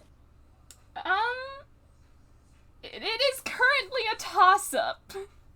Because Azumi is going in shutdown mode. oh no. Oh. Okay, yeah. Like, Azumi will, like, feel Moria's hand on his shoulder. Like, there's a bit of a squeeze, and then she lets go. Okay. He does take, like, a sharp intake of breath, and just kind of nods and straightens himself, and he does give Camille's hand a squeeze. But he does fall back in line with everyone as they approach the station. And Sai, thank you, audience. Sai does give you all a greeting, and do you introduce yourself? It's polite. She goes, I'm glad to see that you all made it all right. My name is, as there's rustling in the background, again, my name is, Sai Yoshihiko. I am Minori's sister, and I will be, Azumi's defense attorney. Pleasure to meet you. To meet you. Both at the same time. Yeah. They just sort of glance at each other, and then the professor, like, motions with a hand to to Moria, to be like, you go ahead first. She will nod, and there's a bit of a snort from her. The name's Moria. And It's nice to meet you. And I'm the professor. Alright, it's... Arata, where are you exactly Arata's in the group? Arata is towards the front. He is standing with Minori, because he also knows this place pretty well. Okay. Cool. Sammy's kind of half tucked behind you, and he just kind of quietly just says, "Thank you for helping Azumi." And he is having emotions right now because he probably didn't really clock Azumi having his whole entire emotions, but Sammy himself is having emotions just over the entire situation because Oh, it is definitely a time, but she does give you a nod, and I'm just gonna say it is very genuine when she says that, of course, it's the least I can do. I lay down. Sammy has gone to his brother for comfort because he is having emotions. Even though he and Azumi didn't get off on the right foot. Usually he cares about this man. Let us all take a moment to appreciate Azumi. Yeah. He has the big heart. He may be scared of ghosts a little bit, but he has a big heart. Hey, Azumi, handshake. Not Azumi, Sammy, handshake, Minori. They are afraid of ghosts. It's ironic because Sammy's haunted. It can be that way sometimes. That is hilarious. Yeah. Camille is still very much clinging on to Izumi, probably playing up the this is a nervous child thing, considering the situation. That's what is appropriate. Is he also sort of gives a little nod and is just like, yeah, thank you. Camille, Sammy, having emotions over this. I think this might actually be a good moment when Camille speaks up, because Azumi did bring his briefcase with him.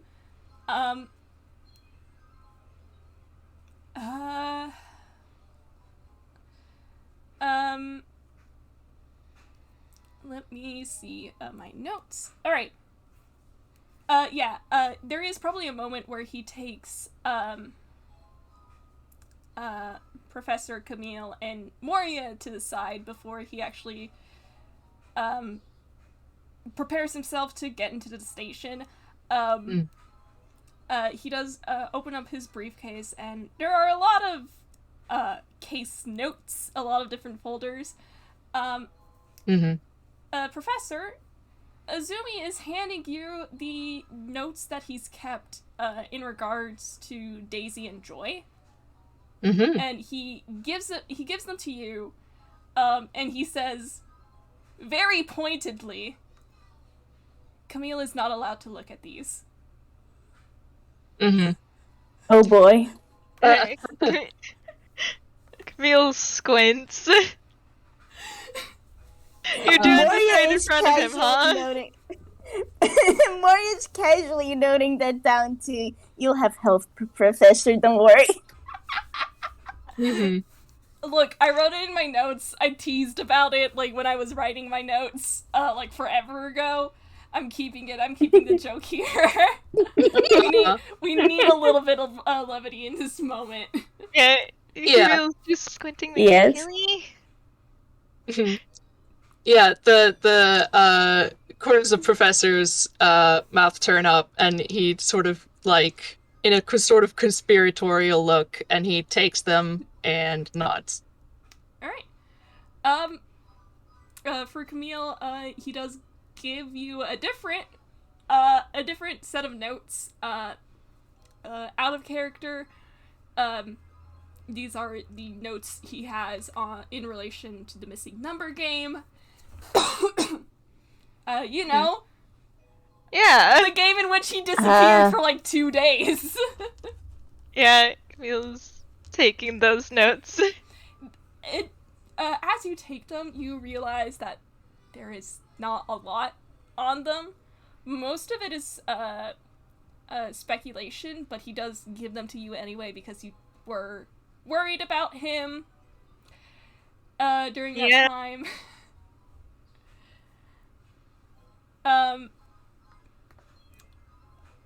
But yeah, you get those notes.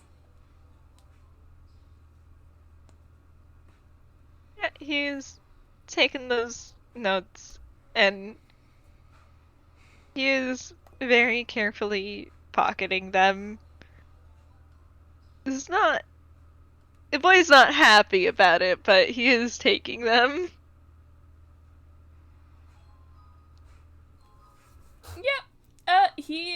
Those are his now.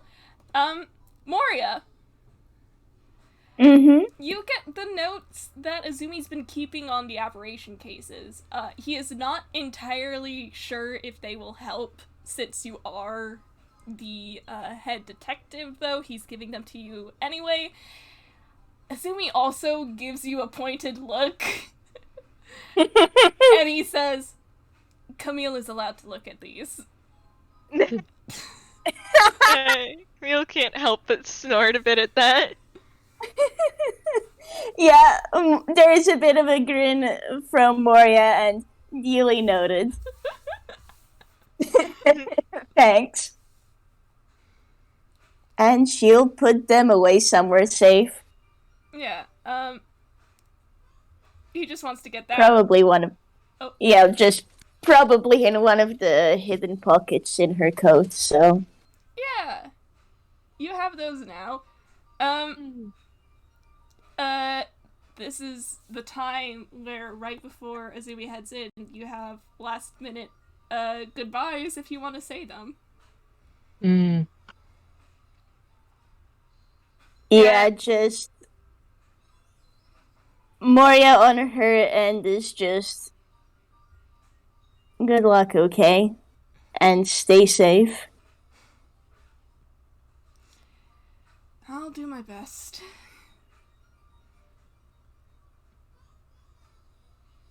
It's like another moment where she puts her hand on his shoulder and then, yeah. I'm just sitting here, and Sammy is having emotions, and he wants to say things, but he's so emotional. All of the words are jumbled, and I can't parse them. Oh, Sammy. Oh. He's just Okay, so though. concerned. Yeah, no, he wants to say things. He can't actually say them. He's just low-key hoping that Azumi understands when he's trying to telepathically beam at Azumi's head. This God. point, because he's just like, I can't say the things. My emotions are all crazy and just, he's probably got like a lot of just different shifting colors in his shading anyways. Yeah. So he's just, you can tell he's upset, but he's also trying to be supportive, but he's upset. Yeah. Azumi looks at Sammy and sees like the weeping cat emoji. He's just the weeping puddle. Exactly, yeah. He is. He's just clinging to Arata, and he's just a melted weepy puddle of feather and tune. And I think Azumi does look in Sammy's direction, and he just kind of gives you a nod. You're not gonna say anything. Just kind of tearfully nods back. He can't say anything. He's too emotional. I think Seeker kind of like nudges Sammy. It's just like, you could give him a hug or something, right? Oh my god. Yeah, bad idea. Just kind of freezes and goes, I think Azumi would kill me. Yeah, kill you from jail.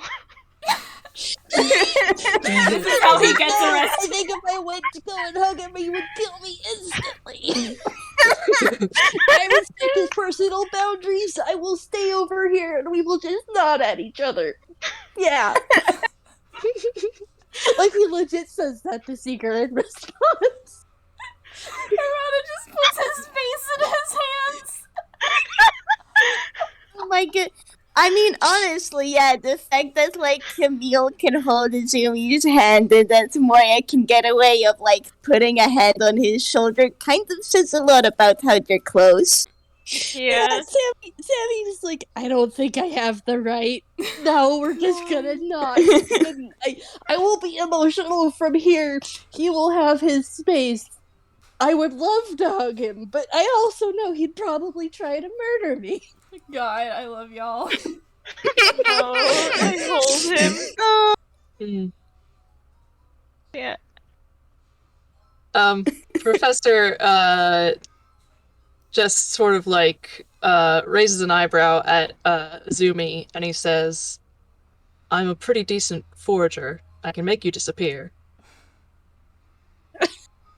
You just Love how he's saying that in front of the defense attorney. He doesn't care.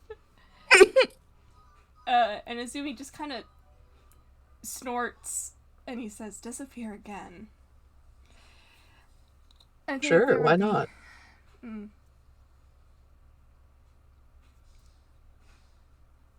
I don't know, I think that feels a little too close to running away again. Well, in that case, keep your head down, don't make eye contact, don't ask questions, don't get into fights, don't ask why, don't be a snitch. That's a lot of that.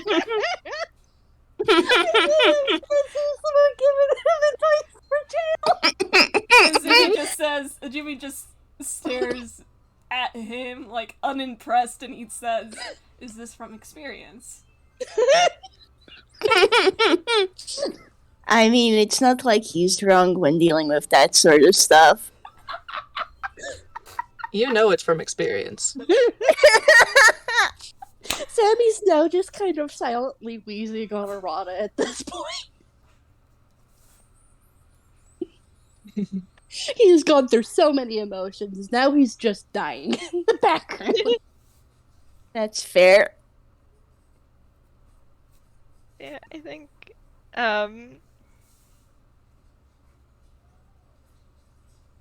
once everyone else has said their goodbyes, Camille's he's gonna make grabby hands at Azumi again. Like, Azumi doesn't have to hug him if he doesn't want to, but the offer is there. He does kind of kneel down and pulls you in for a hug. Oh. And Bless. yeah, Camille hugs back and he sort of kind of just mutters to Izumi, like, "I'll visit you, okay?"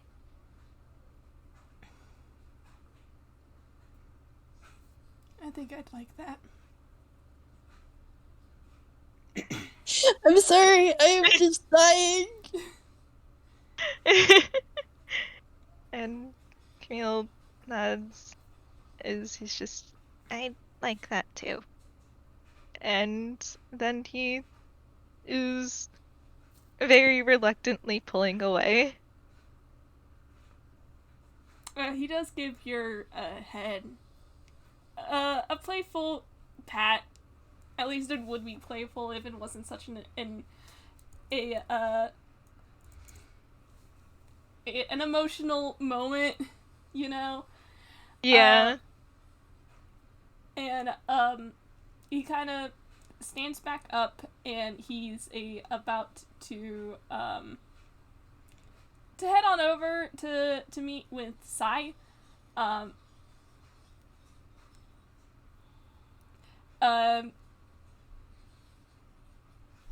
Excuse me. But before he does, Arata stops him and all but grabs him by the front of the vest and just pulls him into a rough hug. Mm-hmm. And those of you who can understand Corey, you do hear Arata say, "You're a fucking idiot and I hate you for this." Oh. Ouch! Oh. That's their rivalry in a nutshell, anyway. That's fair. Yeah. And,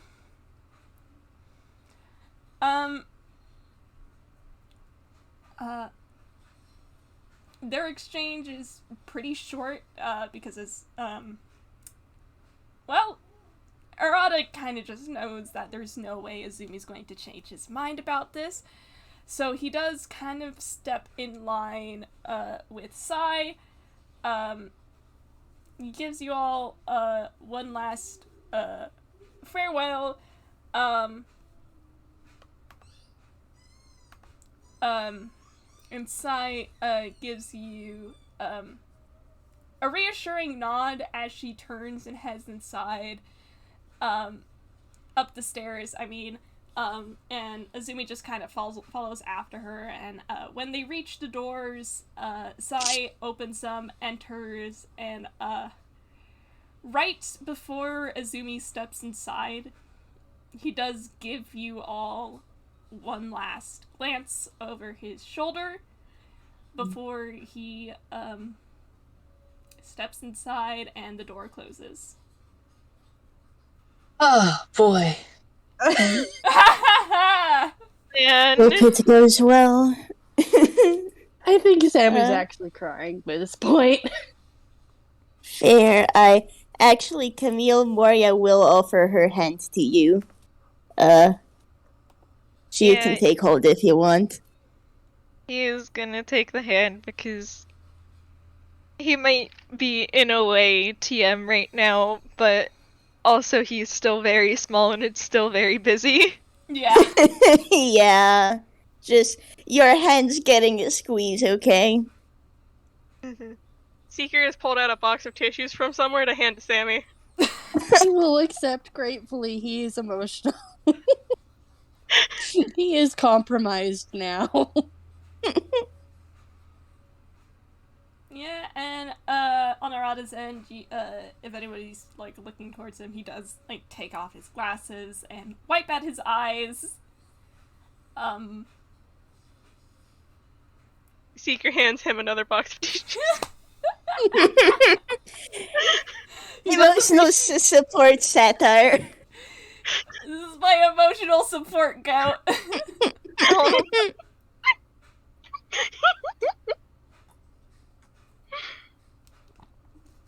Professor crosses his arms over his chest and he says, "If he doesn't survive long enough for us to see him again, I'm gonna kill him." I thought that was another big sniff from Sammy because ow, why do you have to say that? No, I think it gets Arata to snort, and he just he does hand the box back to Seeker with a thank you, and he's just I'm with you on that front. I'm pretty sure you guys will see him again. And Oh, of course, we better. We will. It seems like a plot thing. Seeker does not Sammy. explain and puts the tissues away. Sammy just lets out another kind of just loud sniffle because he is emotional now. He can't word. Yeah, he also just snorts like, this is a real kind country, you know? You'd be surprised. Oh, plot schmont. If I have anything to do with it, he's not gonna stay in there. I don't Well, think we just should say that in front of the police station. Yeah, Moria just adds on, well, let's see what the verdict is first, and then we'll deal with the consequences. But yeah, it is. You guys have been pretty much been left at the front of the police station, and you're just kind of vibing. But after a moment, you do hear the sound of a wagon being driven towards the front of the station as it comes to a stop. And would my surprise guest star come off mute and introduce themselves? Hello, everyone! My name is Daria, and I am finally here. Yes. Hello. Hi. Hi. Staria. Would you like me to introduce my surprise character as well? Yes, please do. Okay, so from the wagon, you can see a middle-aged man. He's like he waves at Arata. It's like, there you are. Wait. Are you playing boss? No. Okay. Yeah, this, Arata sees this man, and he, waves back and says, almost too excitedly, he says, "Cop man!" Yeah, Wait. So you yeah, are I get it, playing right? Adachi. Not Adachi. No. Wait. Please want me to say let who I'm playing? Staria get there. Just like he sighs and it's like, all right, you brat, get in. And, Arata,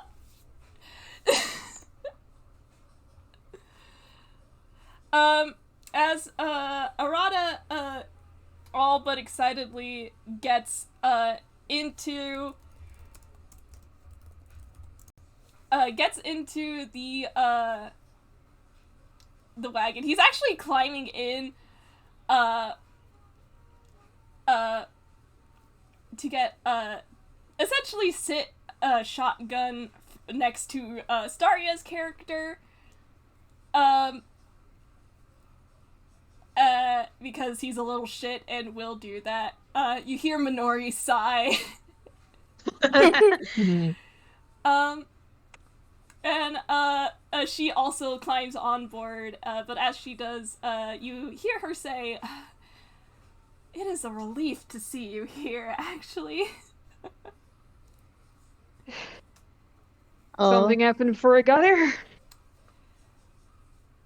Arata voice, just, "I'll explain later." Alright, the less I know, the better. Sitting here, he has had so many emotions, and now he's just confused. And Arata probably notices, and he says, "Hey, cop man, maybe you want to introduce yourself?" Oh, right.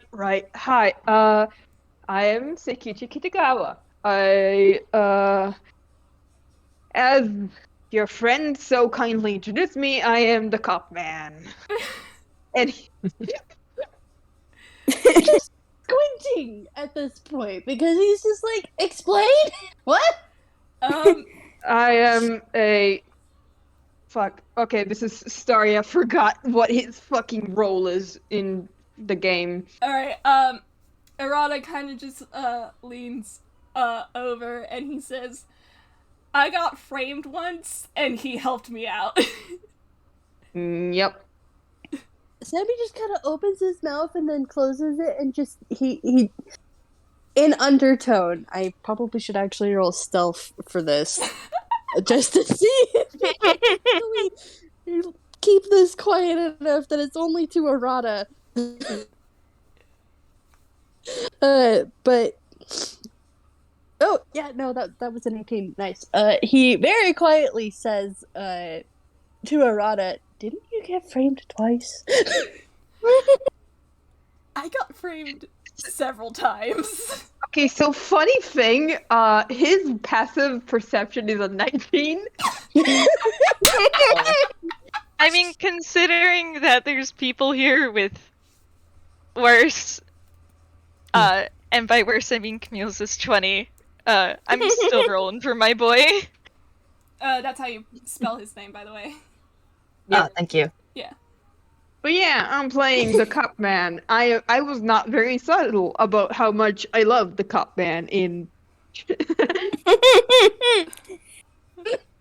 I figured out when you're like, not Adachi, and I'm, wait, the other cop man.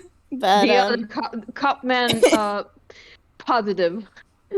yeah, exactly. We have Let me Tommy. just- We have... Let me just clarify real quick. This is from Strikers, right? Yes, this is Persona 5 Okay. Strikers. All right. Okay, that's why I'm like trying to scramble to figure out what's going on, and it's going right over my head.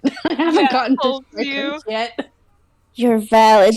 I will say then, like, Moria looks up at Seikichi and, like, nods and, nice to meet you. The name's Moria.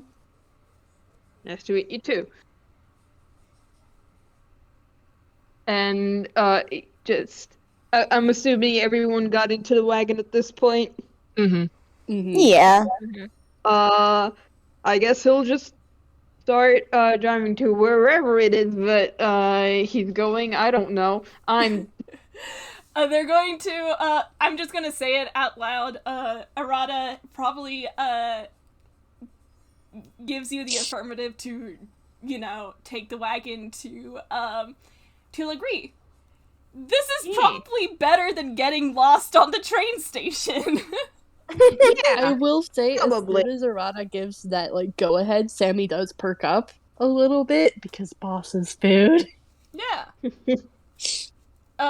Yeah, I think right now Camille is sitting snugly next to Moria. Just, Yeah. he's not really saying anything. He is very much eavesdropping. That is a 28 on the perception. He's listening. He's not saying anything, especially not around a cop. Yeah. Offensive. We are officially over 2 hours in. Do we still want to keep going, or how are we feeling? I would think maybe a small break would be good, just because I do know Magic needs to do a munch, and I should probably use the restroom from all the liquid I've been drinking. Alright, in that case, let's take a 10-minute break. We will meet up at 40 past the hour, and we will be right back. Sounds like a plan. Bye! Yep. Bye.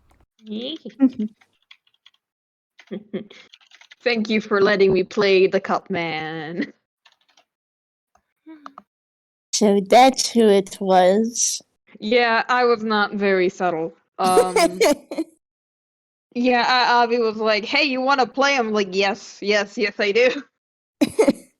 Staria voice, hand him over. My blurb. My middle-aged man Blorbo. Yep, there he is. He's kind of a straight man. Feel free to bully him a little. I will note for Seikichi too. The dude will probably at least recognize that Mori's a detective. She's a detective. She seems professional. Yeah, that's good. More brain cells.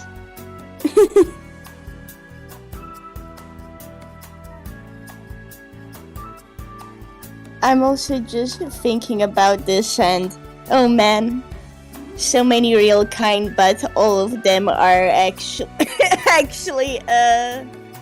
how should I word it? Real kind with an E. Yeah.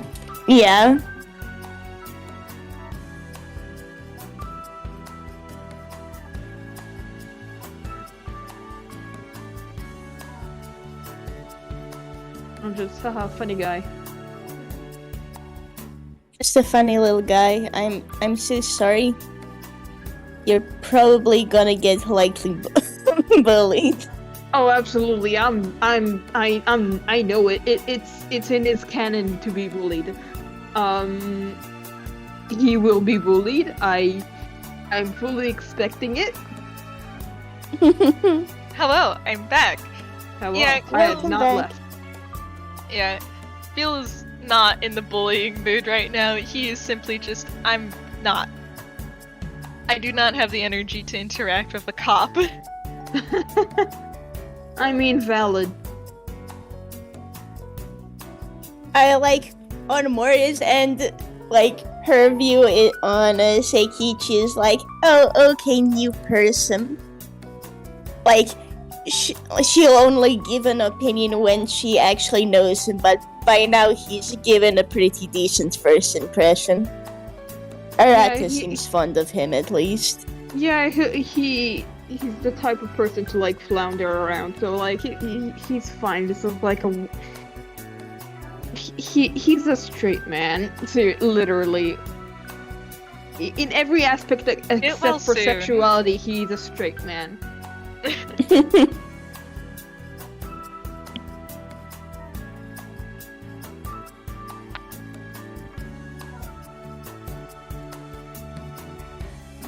Yeah, I'll say as well, like, Camille, if you'll allow it, Moria will put her jacket on you, just as they're riding. Yeah, he will. Moria's jacket completely envelops him. He's gone. Yeah. Yeah. Listen, he is just sitting here, TM. He is having thoughts. He is having emotions. I cannot tell you what those emotions are, because he doesn't know. Okay, he want him brother back. Yeah. Someone decided that he was going to have alexithymia, I believe is the term.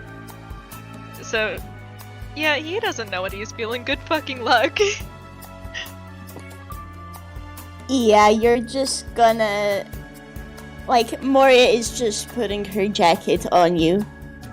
Yeah. I will say he is still very much in the real kind disguise. He's pretty much gonna be... That's pretty much gonna be what his face is when in public here. Yeah. Understandable. He already got kidnapped for being half-Jin once. We're not gonna have a repeat of that. Not Yeah. run those games again. If someone tries, Moria does just have her Naginata on her, so yes, she will beat the tar out of whoever tries. It's fine. Yeah.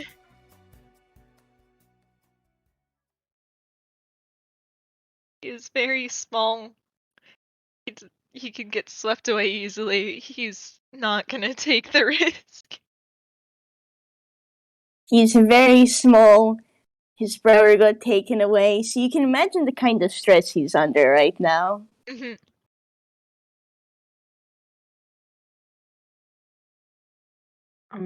Incredible, amazing. This game is going great.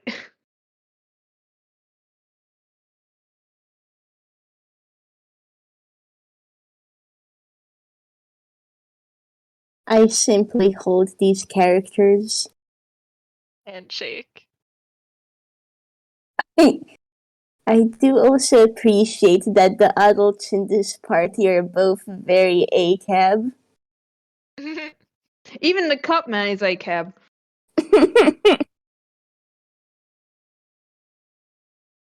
But I guess you'll That's have how to, you know he's a good one. Yeah, you'll have to interact with him more to know this. But even the cup man is a cab. Yeah. If Camille says that like he doesn't trust him because he's a cop, Kichi will just be like, yeah, fair. Yeah, no, it's way more than that, but we can just surface level. He's not gonna talk to a cop. Yeah. Yeah, that's under Seikichi voice good. he knows how to he got smarts. My boy just has way too many secrets, and he's already dealing with one person who doesn't know about it. He's not going to interact with more. Especially if they're a weird old man. But don't worry about it. I mean, I think he's younger than Moria. Yeah, he's still a weird middle-aged man.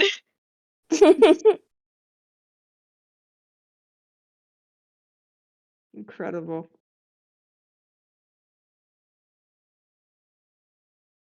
That ecological niche is already filled by the professor.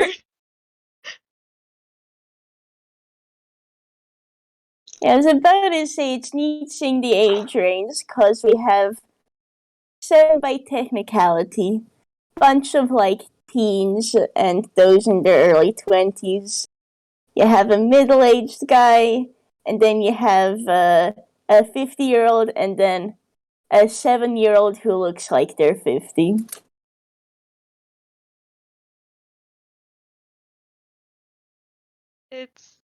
That's how D&D parties be sometimes. Yeah.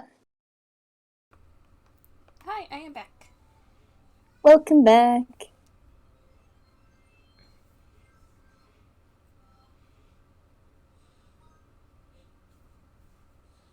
I also love looking at Persona. Like, it's a little tricky for me to play them right now, but I love like just looking at the like I guess video title and then immediately Persona 4 music playing in my head because that's what I'm familiar with. Yeah. Like specifically the track that's going on in my head is the one that goes da da da da da da da da. I know the one. So yeah. As I try to find something else real quick while we're still on break.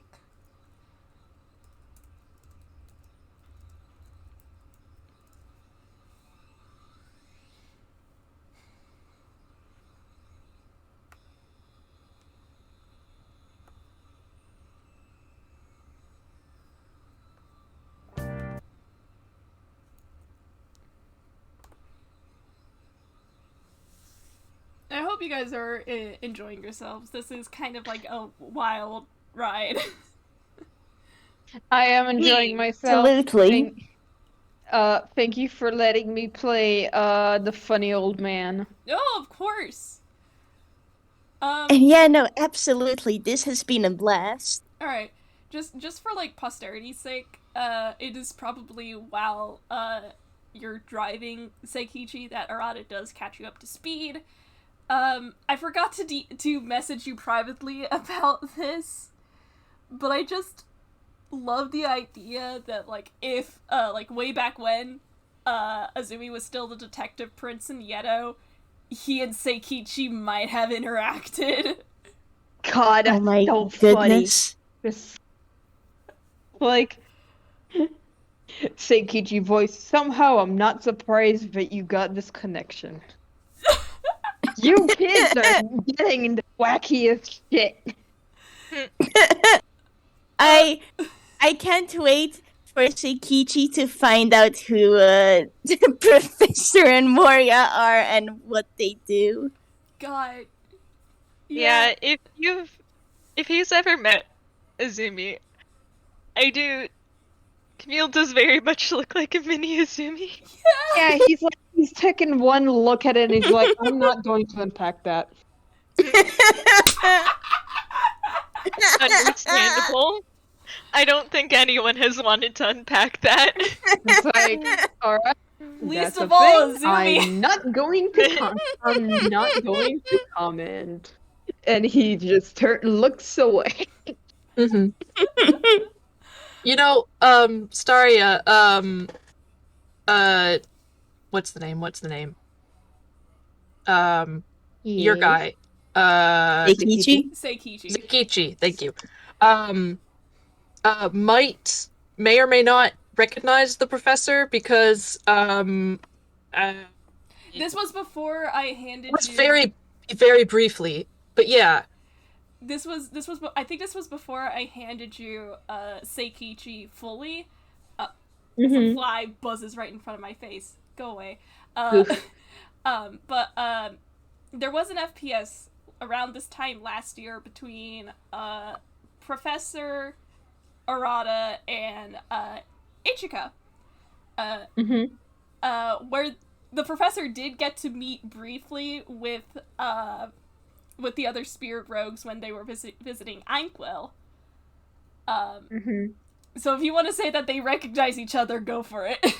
Yeah. It's just like They might not like look of recognition, just no other words. Yeah, I'm good with that. I like they might not have like talked at all or had much, even maybe introduced each other properly, but they did have lunch in the same place. Yeah. They existed in the same space as each other. They had lunch. It's like the joke with the two old men go fishing and say nothing. It was the most profound experience in their lives. I'm not sure if you guys talked about this while I was doing my own thing on break, but for the listening audience, Seikichi is the only adult spirit rogue. Yeah, he's the only fucking adult here, and he sure is feeling it. He sure is feeling it. He is babysitting all these children. Anyway. What? And they're also teaching him how to cook. This is true. Are we all back? Is Magic here? Magic was typing. Oh yeah, I'm here. Yeah. I guess congrats to Seikichi. You're not the only adult around anymore. God. Yeah. Goodness. That's just good. cool pouting in my head because he's like, I'm 20. I'm not a baby anymore. Young. I'm a be real with you. Moria is like, you are an adult, but you're also baby. He adult. opens his mouth to protest that, but then he also remembers some certain shit he pulled under investigation with Moria, and he just kind of shuts his mouth and looks away. He's a baby adult. It's like she's affectionate when she says that she's just teasing, but God, she is still twice your age, my guy. Oh yeah, no, she's like entirely valid to like tease the peck out of him. He's just he remembers certain shit he pulled, and he has no room to protest. I love how my other old man character just fucking popped his head into bow and just went out. Thanks, Roboto. Thank you, Roboto. Thanks, Roboto. But it's probably while you're driving that Minori does turn to you, Seikichi, and she asks, "How's your daughter been?" Oh, she's been doing much better. We've been, doing stuff together. I've been trying to see how to help her with her hobbies and interests. And he like completely oblivious. Completely. I hope you know that. If for those of you who don't know, Seikichi's daughter is a super fan of the Spirit Rogues. Yeah. He has no idea. He has no idea. So like, Seikichi says this, and Arata is holding back a laugh as he looks over his shoulder at Minori, and Minori's glare is giving him a loaded look.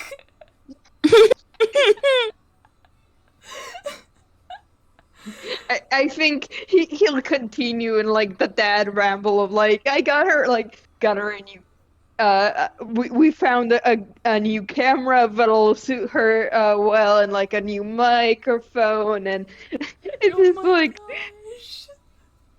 a dad that's trying to help his daughter with her hobbies, and while the two spirit rugs know what the hobby is. You know, to add on to that, as this is happening, Moria will actually, ask questions too. Just general small talk. Like what the hobby is, stuff like that. Yeah, and he'll say and I'll be real, he talks about it like a middle-aged mom talks about her children's Nintendo games. Like I don't Like- understand my- it, and I'm supportive, but he's gonna get everything wrong. Oh, Yeah, Moria's also just gauging the other two reaction, and it's just, there's definitely a story there. Oh well, not my problem Arana- yet. oh, you know, the Mar. Thank you, Oatmeal.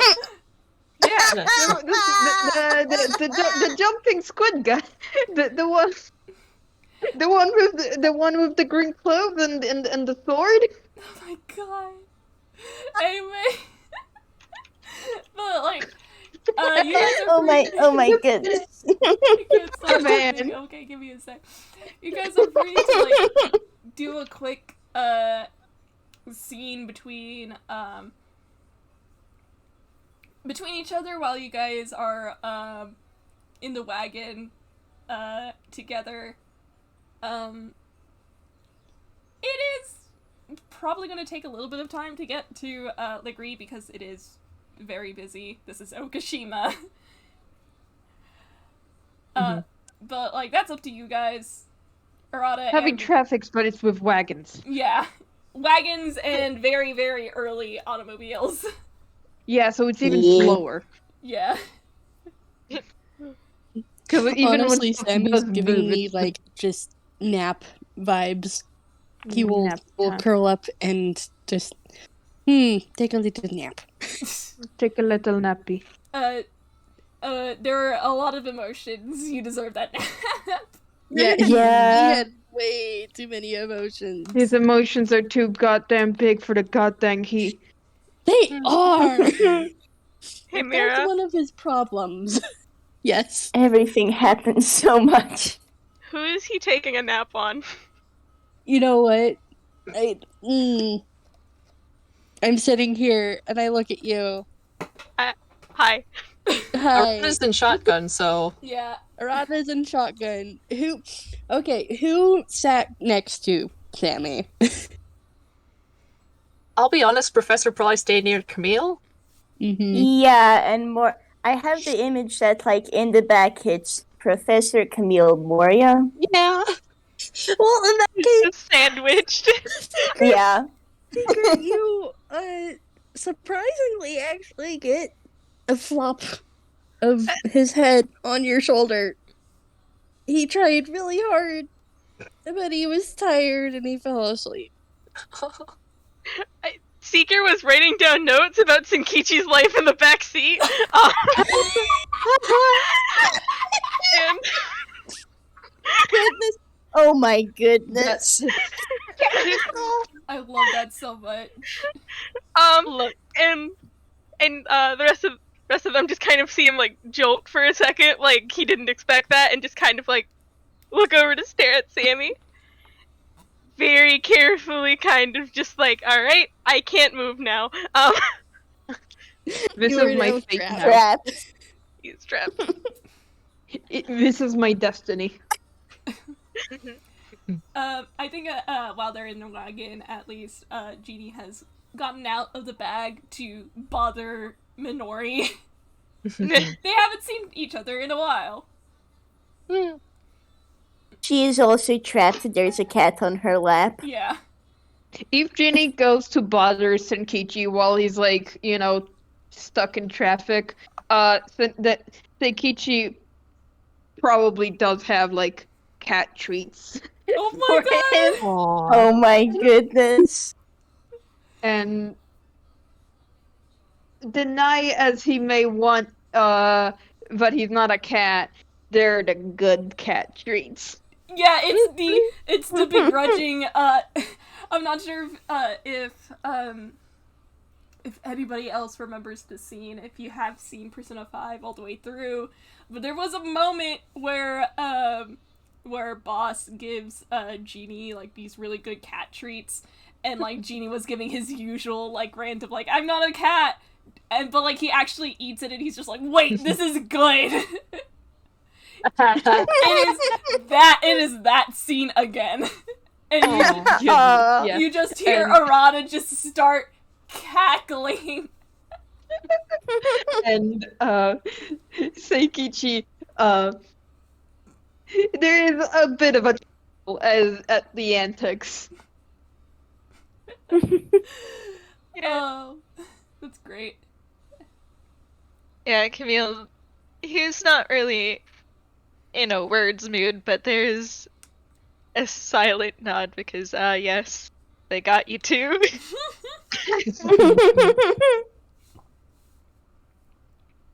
Oh, wonderful.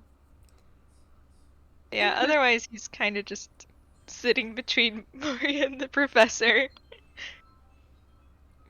Man, I'm... Okay, I have to. Professor sees Senkichi give Seikichi. Seikichi. Senkichi? Seikichi. There's Seikichi. yeah. Okay, Seikichi sorry. is the original. Oh, okay. Seikichi. I keep losing the name in the thing. I can. I ought to copy write it again. down. Yeah. He sees him give treats to Genie, and he just sort of like grins, and he takes a bag out of his pocket, takes a candy out of it, and passes it to Camille, and indicates that he should pass it around the rest of the people in the cart. Yes. Oh. He has candy. the gummy bear. Uh-huh. Oh my Yeah. goodness. Amazing. Camille is passing them around. He's not very much in the mood to eat right now, but he is gonna hold on to it. That's fair. Probably stuffs it into his pocket. Mm-hmm. Meanwhile, Sammy is passed out and will pout when he realizes that he missed out on gummy bears. Put a gummy bear on his It's- head. No, actually, like, I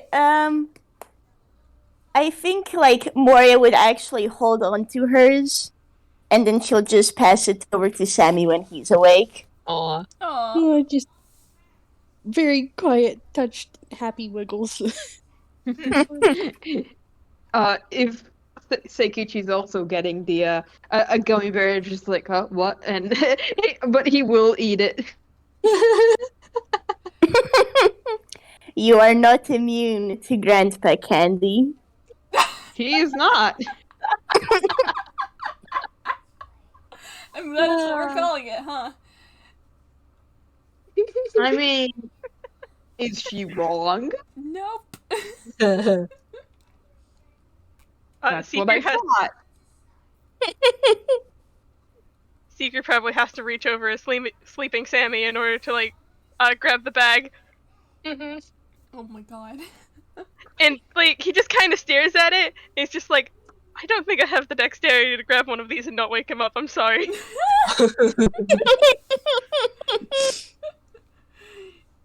You get a pat on the head from Arata. Why?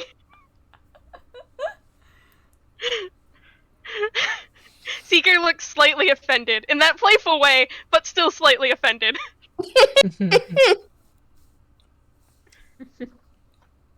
And but yeah, I think also Arata at some point will get a comment of got some interesting friends. Again. Though I don't know is Sorry, you don't know what? You cut out. don't know why I'm even surprised. have you Surprisingly small world, huh? met, sorry, I like spaced out because like somebody just DM'd me. Can you repeat what he's talking about? Like, is this in relation to Azumi? No, it's just at the, people in the back, just like, you've got some interesting friends. Then again, I don't know why I don't know why I'm surprised about that. And you just hear Arata just kind of snorts, and he says, "Have you met me?" Yes, I should know better. You really should. Yep. So, you excited to see boss again? Oh, God, yeah, actually. And you see Arata kind of like lean back in his seat, and he's just, oh, God, he must be pretty worried about me. Jeez. Well, hopefully you got the memo that we're dropping by today, so. Yeah, I told him. Alright. Is there anything else y'all want to do while in the wagon? Not really, like... I will note, Mora's actually fiddling with her smoking pipe. Just, it's out. Yeah, Camille is just sitting here. Oh, poor He is Camille. he's paying attention to everything, but he's not really. The processing of that information he's taking in now will come later. Yeah, Sammy's fair. asleep. I think Seeker has somehow just started kind of poking Sammy in the face very lightly, not to wake him up, but also. You just get slight twitches, and his feathers kind of just whap you in the face. Ow! Fuck! Consider, he pokes him too close to his mouth and Sammy bites him. No! He's got sharp canines! It's funny! God. Like, munch. Munch. Still asleep. Okay. It is, probably around this, as I clear my throat, it is probably, around this time then, as things start to wind down in the wagon, that, Seikichi takes, the cart, through a district called, Songen. I can type that out for y'all if you need it. Yeah, alrighty. Yeah. Hey. Yeah. You are taken through a district called Songen. It is not quite as densely trafficked here. Thank goodness. A little less busy. A little less busy. In fact, it's very easily that that the cart takes a turn into a sort of area that is kind of like more back alley area. There is a point where the road gets a little too narrow to continue riding on. So the wagon comes to a stop, and you're all free to disembark. And Arata does kind of nudge Sammy awake. Because they made it to Songen. Would you all like to roll me a perception? Perception. Sure. Me too? You had an advantage because you've been here before. Alright. Oh, Seeker. Hey! Ayo. Oh, Seeker. Oh, buddy. Okay, I get. Don't worry, I Thanks, find it Camille. funny. Oh my god. Yeah. Sorry, That's I'm what I also just fucking rolling thought, you fucking something detective. for when he wakes up. Okay. A 26, a 27, a 28. So yeah, Sammy just kind of slowly wakes up and just chirps at Seeker and Arata, Oh and my then god. just sits up like nothing happened. Oh my god, bird boy. Little Yes, bird. boy, bird you- boy. You are handed your candy now, by the way. They're happy wiggles. He is very happy. Oh my He is a little sleepy, so he is not very verbal yet, but he just wiggles.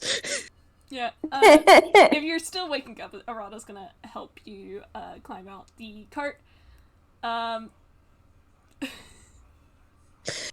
sorry, Sleepy Sammy is just giving me that he gives you an affectionate head nuzzle, Arata. I am sorry, he is just giving me he wants to be a little soft right now. Oh, that is cute. Arata does kind of like laugh, and he's like, "All right, come on, you gotta get out now." He just beams at you, and he will obey, but he's just brother. Hi. Sleepy boy. Sleepy boy. He is sleepy. Oh yeah, I'll note as well. Moria's gonna help Camille make sure he can get out without tripping. Yeah. And Camille gets out fine, I think. He is there without being there. Yeah. If that makes sense. Yeah, no, that makes sense. Yeah. I took away his Like, when big you- brother. Yeah. Mm. Like, you know, when you, like, finish a book or get out of a movie and, you know, you're not quite back in reality just Mhm. yet. It's just, you know, that weird in between. Yeah. Yeah. But yeah, y'all who've rolled really high perceptions, you know who you are. I do accuse I don't know what you're folks. talking about. 26, 27, 28. I do a small dance in the background. I don't know what you're talking about. I've never had a good perception roll in my life. Seeker! Hi! Seeker, honey. Seeker, you're in a back alley. It is a little darker, a little grayer here than it is compared to the rest of Okashima, mostly because He's wearing sunglasses. Yeah, and you're wearing sunglasses. So it is a little harder to like see or really notice, like distinguish like important details while you're in this like back alley area. Fucking everyone else. Yeah.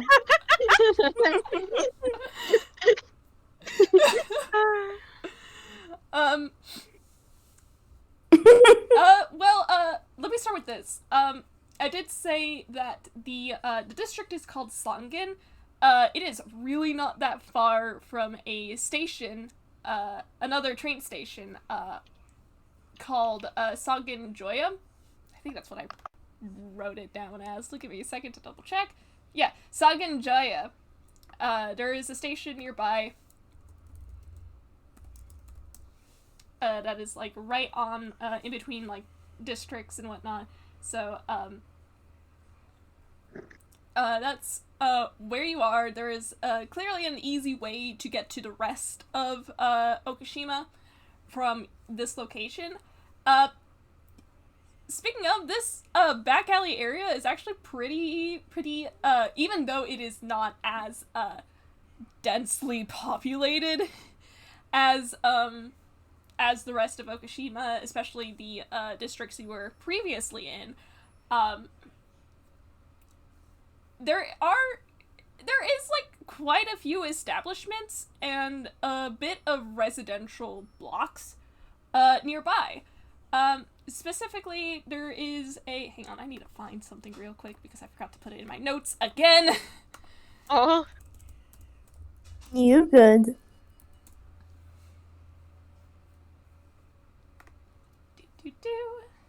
As I find... Here we go.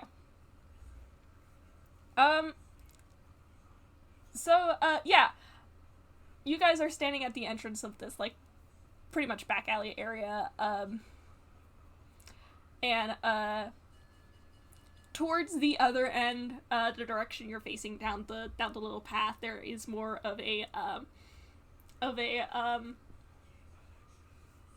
residential area, but down the street is, quite a few things to do. There is a there is a little offshoot. I'm just gonna post the Persona 5 map in chat. I'm gonna put that in. Why not let's make use of the maps channel, because I put it in here for a reason. Oh. Yeah. So you guys are standing like a little bit ahead of where that arrow is towards the bottom of the map. There is a little offshoot to the left, and you can see that there is a building for a movie theater.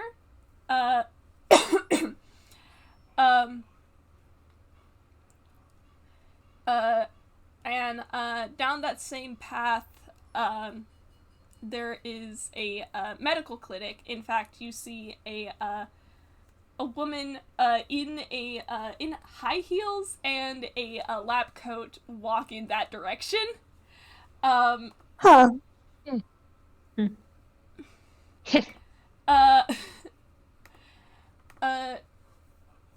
To the right of that street, there is absolutely like a market and a pawn shop and apparently a batting cage. This is a very fun place. But there is an offshoot closer to where you guys are standing. And if you guys look down that path, you see that there is a cafe. It is a very much a hole in the wall kind of cafe, with this red overhang. As I pick up something else. Where's the rolling chat? There it is. It's a red and white overhang, and the Arata does start to lead you all in this direction towards the cafe. And on the overhang is a sign, a written sign that says Le Gris Cafe Coffee and Curry. The sign on the door is switched to open. The door is surrounded by like these outdoor plants and whatnot. There is like one of those small standing chalkboard signs that sometimes cafes will have. Yep. Yeah, and it's there's like some writing in Yiddish. For those of you who can actually understand Yiddish, there is a note that says, try our new tea brews. Yeah. I'm now thinking, however, I don't think Moria knows Yiddish, but she knows a language that's kind of similar to it. Yeah. If you know a language that's similar to it, because I remember talking about this in the players chat, if you want to try rolling intelligence, just like straight intelligence, just to see if you can like maybe piece together what it's trying to say. Like if anybody Yeah, sure. say you will just flat out read it out. Yeah. Yeah. I think we decided that Dirty That's 20 the- from Moria. that Camille and Oh, Leo buddy. can understand it because Oh. Yeah. yeah, because of similarities between Ghibli and Japanese and Yiddish Japanese. Yeah. Oh, in that case, Sammy might. I'll roll intelligence to see if Sammy can connect the dots. Yeah. I'm Yeah, sorry, 'cause- Seeker. Yeah. you don't Yeah, get any because then Moria discouraged. was Professor. I have no rights. Professor, it probably takes you like. I put Sammy in the same boat as Seeker. Oh. Oh, too sleepy. He's squinting at it and just going, this looks familiar. I'm too sleepy to actually read. Yeah. I That's think fair. if Seikichi sees that, he will just read it out loud. With a 12, I think it does take you a bit of like struggling to figure out the difference in dialects. But professor. Mm-hmm. But you do manage to, like, parse that. Oh, it's just D. Uh-huh. And Moria! You got an unnatural 20.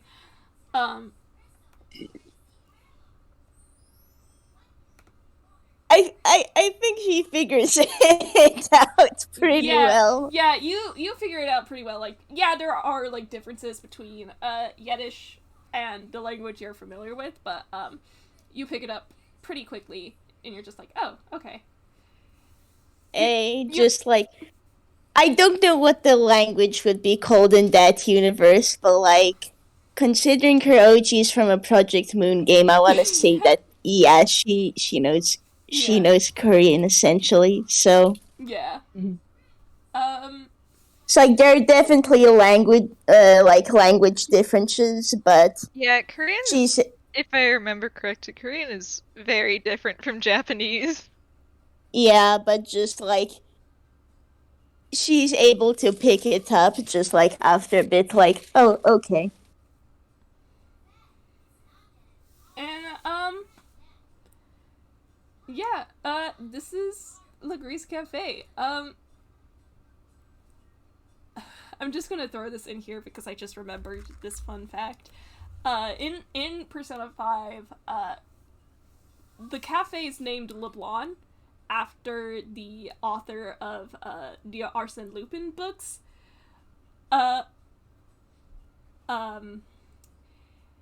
It is named Legree because in French, Leblon is the white, and, Legree is the gray. Mm-hmm. Yeah, there is. Camille very much notes that as your local French boy. Or not French boy, don't worry about it. Also, because I keep forgetting, I'm getting better at remembering though. At this point, Camille's probably holding onto a little, funny little two-headed crow who he's kind of just absentmindedly patting. Aww. Not gonna comment on it. Nope, that's not. Nope. Sometimes little kids have a familiar. Yeah, Sometimes little kids have a familiar. Hmm. That's all it is. He's not gonna ask questions. He's not sure he wants the answers to. I mean, honestly, in the scope of things, it's probably not that weird because it's obviously a toon creature. Yeah, probably. I just Like, like you wouldn't really making know fun that of there's him. anything more. Just a little Yeah. buddy. Just a little buddy. I just like making fun of Seikichi. Don't we all? Yeah. But Affection is stored into clowning. and but yeah, Arata just kind of like steps up to the door because he lives here. God, I just had a cute thought. Seikichi opens the door for Arata and he's just like, "Hey, boss, got you a special guest." Oh my gosh! In that case, Arata's going to step inside, and if you all are following him, I need you all to make a wisdom saving throw. Oh dear. Except Okay. Oh, boy. except Seikichi. Okay. All right. Oh, this is Alright. fear. Moria, what's your Fear right wisdom? now. Let me just double check. Oh boy. Well, Oh. Okay, where's well, the I can't do channel? anything about that. Oh. Oh no! Oh dear. Don't worry, it's my heart not. is Come pounding. on, Moria. It's not anything harmful. I will give you that. Okay, 16 from her. Oatmeal. What? Wisdom save. Was save. Oh! Sorry, I zoned out. I've had you so gentle. That's a 13. Woof. Goodness. I'm just sitting here vibrating. Alright, as soon as Arata and the rest of you all enter Legree, Seikichi, you knew fully well that this was going to happen, and so did Minori. In fact, she gives you a conspiratorial look with, like, a smirk on her face. But as soon as everyone enters, there is the sound of those party poppers going off. Oh. As confetti just kind of shoots into the air, from both sides of the cafe. And several heads, poke out from behind the counter, behind the booth seats, and they all shout, "Welcome home!" Oh. Avi, can I say rule of funny trumps Sammy's was saved? 'Cause I Yes. want him to jump. Yeah. I think, and Seikichi just kind of like smirks and just like, got your boy. The boy is back in town. The boy is back in town. Arata looks genuinely surprised. Seeker and Professor, you got low rolls. I'm so sorry. Huh? You do probably, like, jump a little. Yeah. Seeker jumps and gets his horns stuck in the ceiling. No! Camille, you got a nat 1. Flavor that how you like. I sit here head in hands because he's not in a good headspace for surprises. I'm sorry. If you wanna overrule it because this is not a harmful thing, I will let you do that. Yeah, Can I just roll again and hope that he, does well, because he's... Yeah. Yeah. I'm going to use Avray.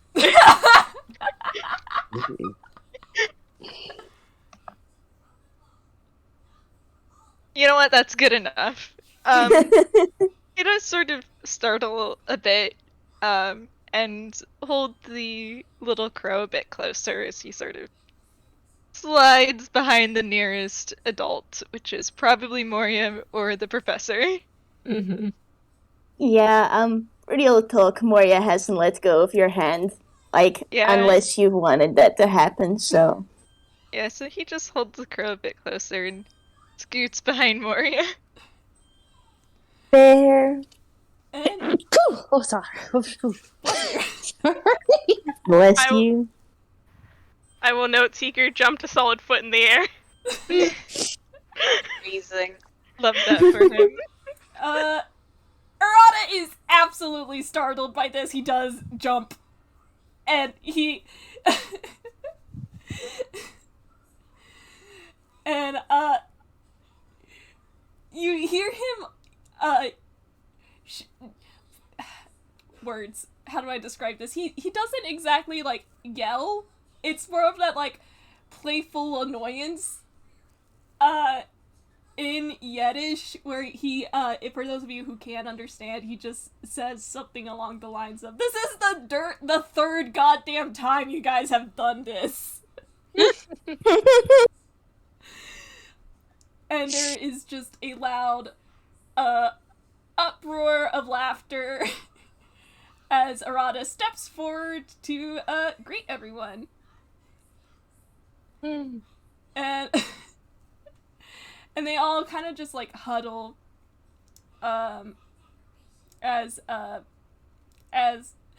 Boss had been kind of, like, hang on, let me actually describe what Legree's looks like on the inside. Because with that taken care of, you all are indoors. To your right is is the counter, if this image will load. Discord, please. There we go. Oh, hello. Yeah. It's very cozy. It's a very cozy, the word I would use is retro, but more in, our out-of-character modern times. This is what would be considered retro for us. Probably not so much for for in universe. It's probably modern in universe. Yeah. It's a very nice cozy cafe. To the right is a counter that is lined with like all sorts of like different like stools and bean types and different like brewing supplies and of course a cash register. Behind it is a shelf with a whole bunch of like other coffee supplies and a whole bunch of like different ingredients and spices. To the left, these are the only tables in here. They're all booths.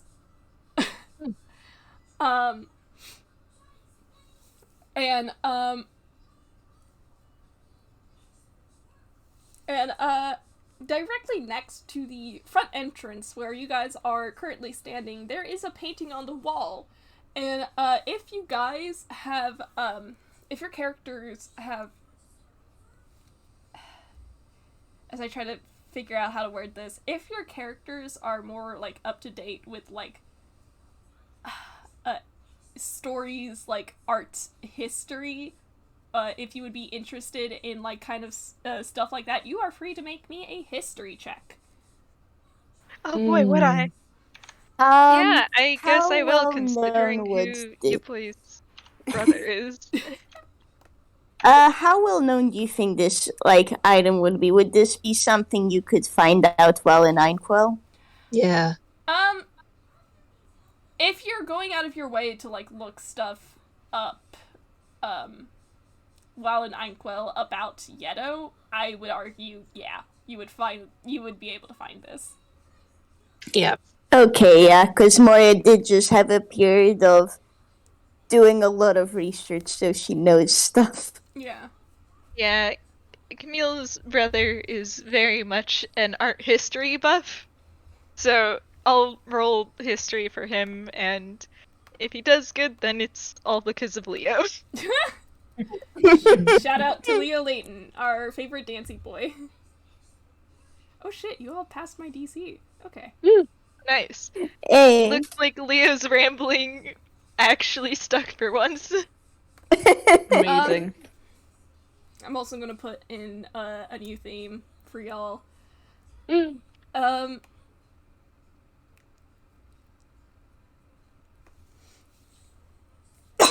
Alright.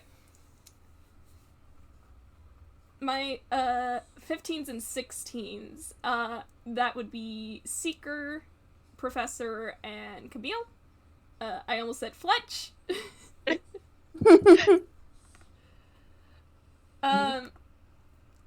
Seeker, Camille, and Professor, you recognize this painting. It is a very traditional Yiddish painting. That's the style it's been done in. However, there is something different about it that you can't quite place. It's like you recognize it, but not quite entirely. But Moria and Sammy. Oh well. And I will say, Sammy specifically, you would have heard about this from Arata specifically, because he does talk about his friends so much.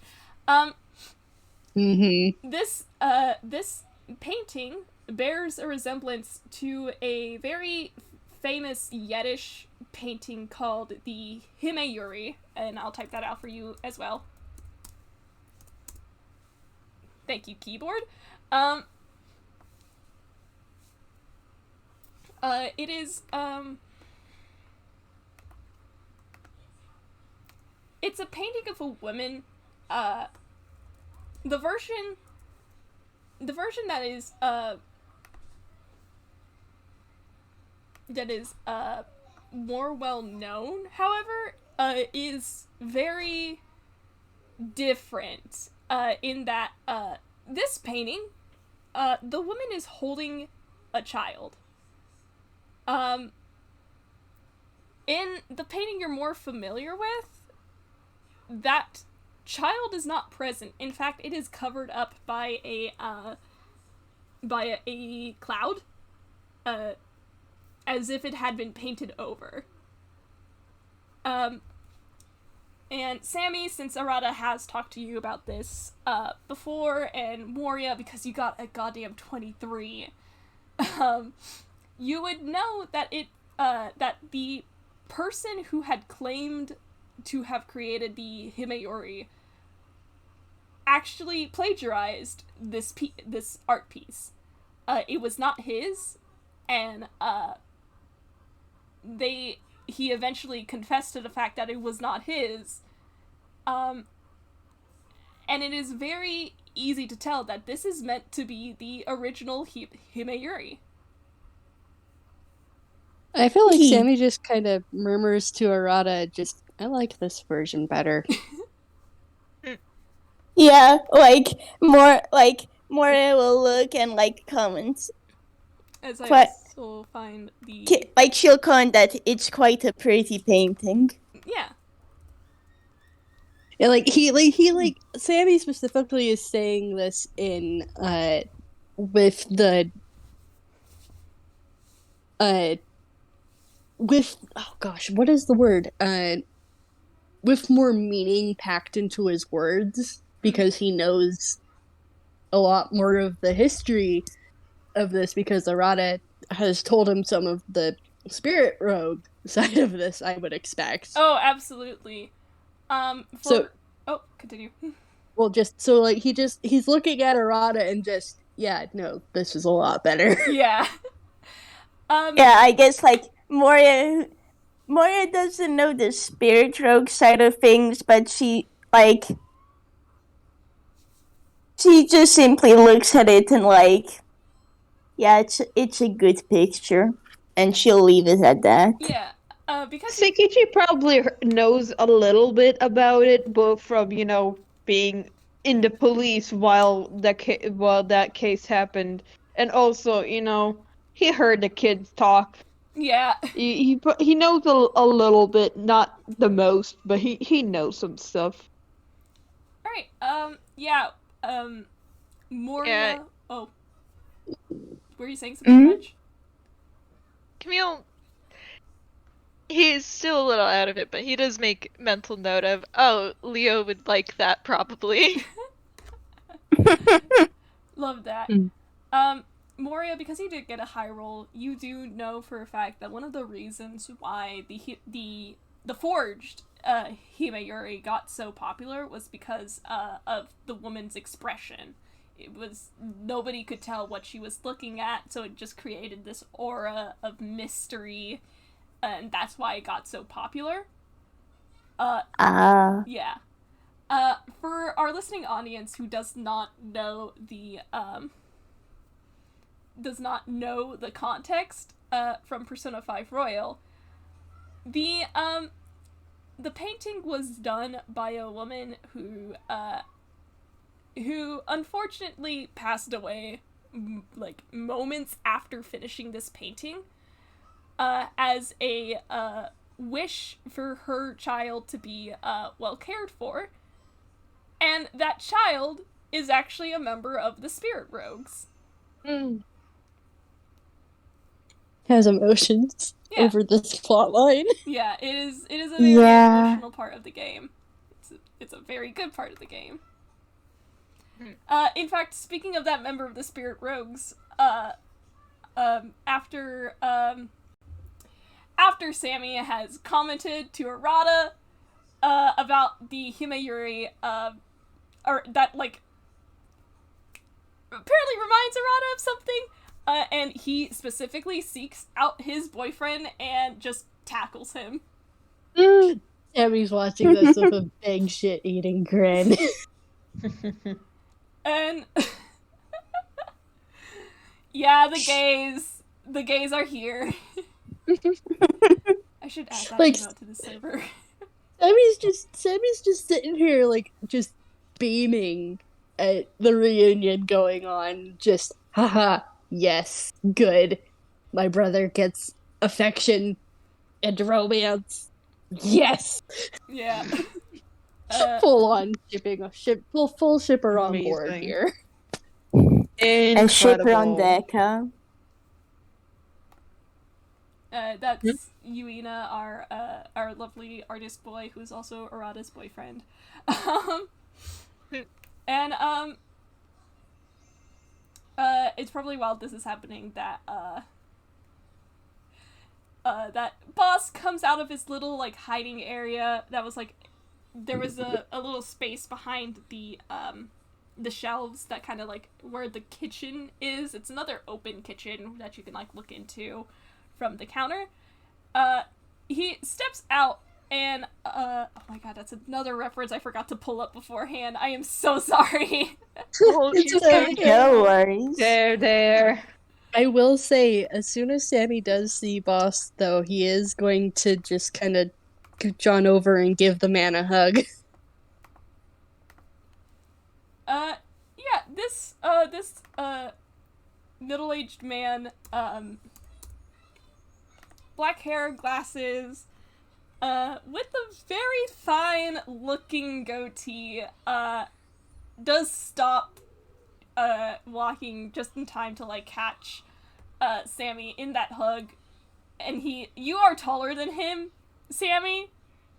You are 6 feet. Yep.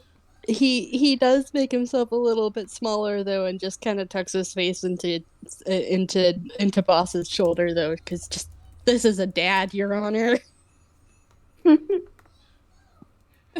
Also, I'm pretty sure that the last Yeddo trip, Sammy did not have wings. Yeah, there is definitely visible confusion. He like just kind of pokes his head back up and goes, redesign, weird stuff happen, tune stuff. Yeah, Satoru, just kind of closes his eyes and sighs and just nods. He's willing to accept that.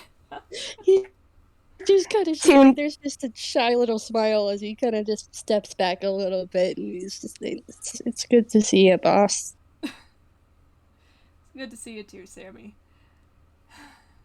Yeah, there's actually, like, if anyone wants to roll insight, feel free, because there is, like, just kind of this relaxation that kind of goes over his frame, if anyone wants to know about that. I got a 7, that's nothing. Yeah, Camille is 17. out of it, TM. That is a 13. Oh. I really don't have any rights today, do I? Oh my god, magic!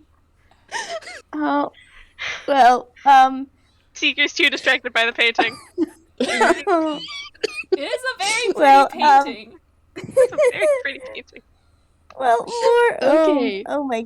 Alright. Moria did get a 17. She doesn't know Sammy that well, but Okay, alright, so Camille and, oh, gosh, dang it. Oh, I was muted. Oops. I need to I scroll forget back I up. was muted. Seikichi? Sakichi, thank you. My brain was like, it starts with an S. It starts with an S. So Camille and Sakichi both notice that there's just Sammy. There was a slight unsure expression on his face, but like as Boss said, it was good to see him too. He just relaxes, like, oh, good, okay. Moria, you get a little bit more. Just more of his body language, and also just the fact that Sammy he very often, like, from the case where Camille disappeared, you definitely got the vibe that he was alone for a very long time. And this unsure of being belonging, because you know that he's very attached to Arata, and Arata has all of these connections. There's this moment of reassurance that kind of had passed through Sammy and made him a lot more relaxed that, oh, yeah, no, he actually belongs here. He's okay.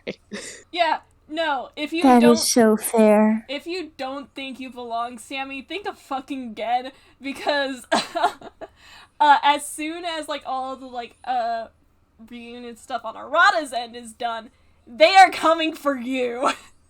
Sammy just kind of like there's like a moment where like Sammy relaxes, and then there's like a very clear, no one has to roll insight for this. There's a oh no. He gets swarmed. You know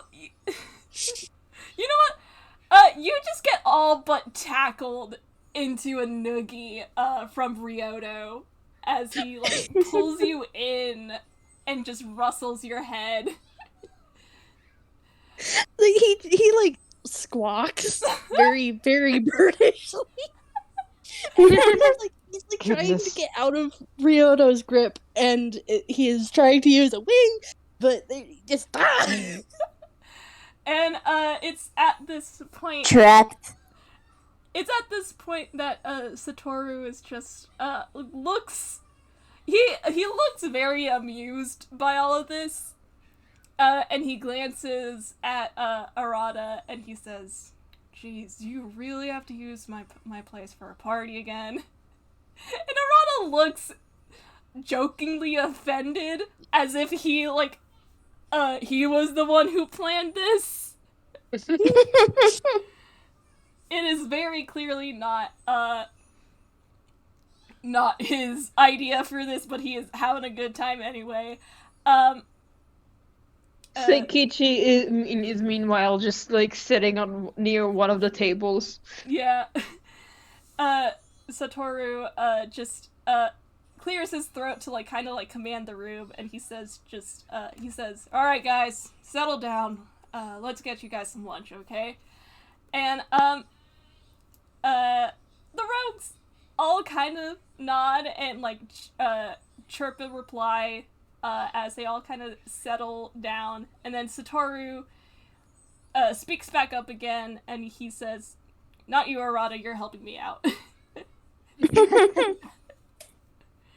And you see Arata just kind of snort as he does kind of rush over to behind the counter, and he's more than ready to help cook some curry. As you guys all settle down. Excuse me. Professor, you have met the Spirit Rogues before. You did have a really good conversation with Ichika. She is also here. Mm-hmm. Seeker, you know Yuita. You're free to talk to them before I roll out one last thing before we close out this game. If you want. Yeah, I think Professor will just, like, greet Ichika, ask how she's doing, you know, how are her projects going, etc. Oh, she pulls out the little device, and you recognize right away that she has changed it a little bit. Mm-hmm. There is, now, like, a back slot of, sorry, for context, it is a little device that looks a little like it could be, what we would know out of character as a Game Boy. Oh my goodness. I love that. Actually, Moria would recognize what a Game Boy is thanks that's to where right. she comes from. So, like, Oh my she god. just casually notes that it's just, oh, nice. Yeah. And you, Professor, would notice right away that, that she has added, like, a little back slot, and there's a, what looks like a cartridge, in it. She does show you it. She's probably sitting on in the booth behind you, and she is leaning over your shoulder to show you it. Nice. And she is rapid fire rambling about what she's changed Yes. to it. and she is showing you how it works again and everything. It is a very good. Oh. Aw, nice. I'm glad. Aw. Oh, absolutely. Ryota and Sammy are absolutely doing an arm wrestle. I think I actually do have his sheet. Hang on.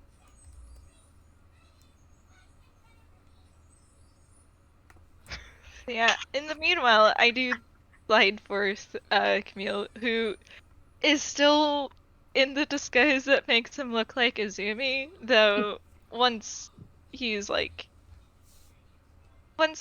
a little more settled in and, like, if it doesn't seem like there's any random people coming in, he will drop it. Oh, thank God he drops it, because I would have just done a really funny bit. I mean, he doesn't drop it until after he's, like, settled in and makes sure that, like, no one's coming in, so you can do the bit if you want. As I try to figure out how to do the voice, I did not practice before this. Dude. When did Azumi get a little brother?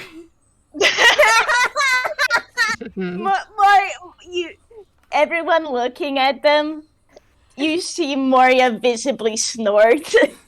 Seikichi, like, somehow manages not to choke on his coffee. Professor smirks.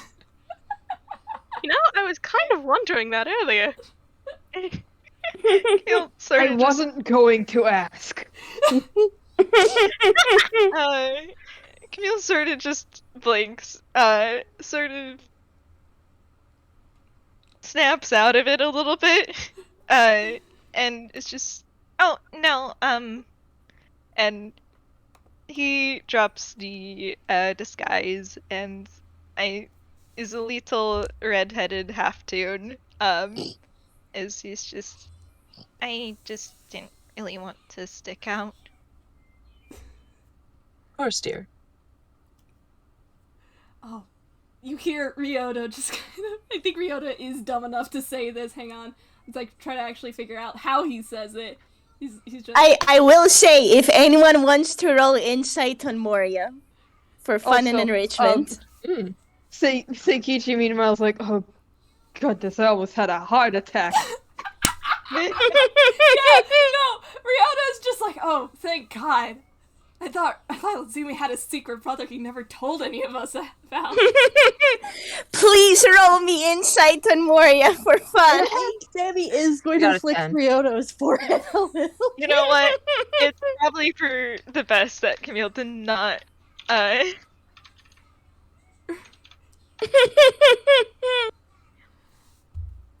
no one is making getting rights today. Hang on. I am making the DC a 15.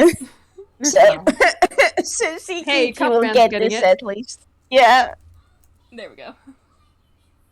Hey. Oop. Yeah, you say that, but you can visibly see on Moria's face, like, oh, no, they're absolutely siblings, even if they haven't admitted it yet.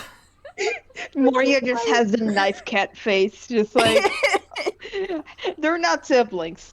Yet. Yes. It's like, the only thing they haven't done is made it official yet, you know? Yeah. yeah, That's though the it look is, on her face. though that's not exactly something you want to press right now, considering. Yeah. Yeah, exactly. So, yeah. Seikichi and Arata, you get that. Though speaking of, if anyone wants to run insight on Camille while we're at it, they can. Oh boy. Oh boy. Yeah. Oh my God, Rada.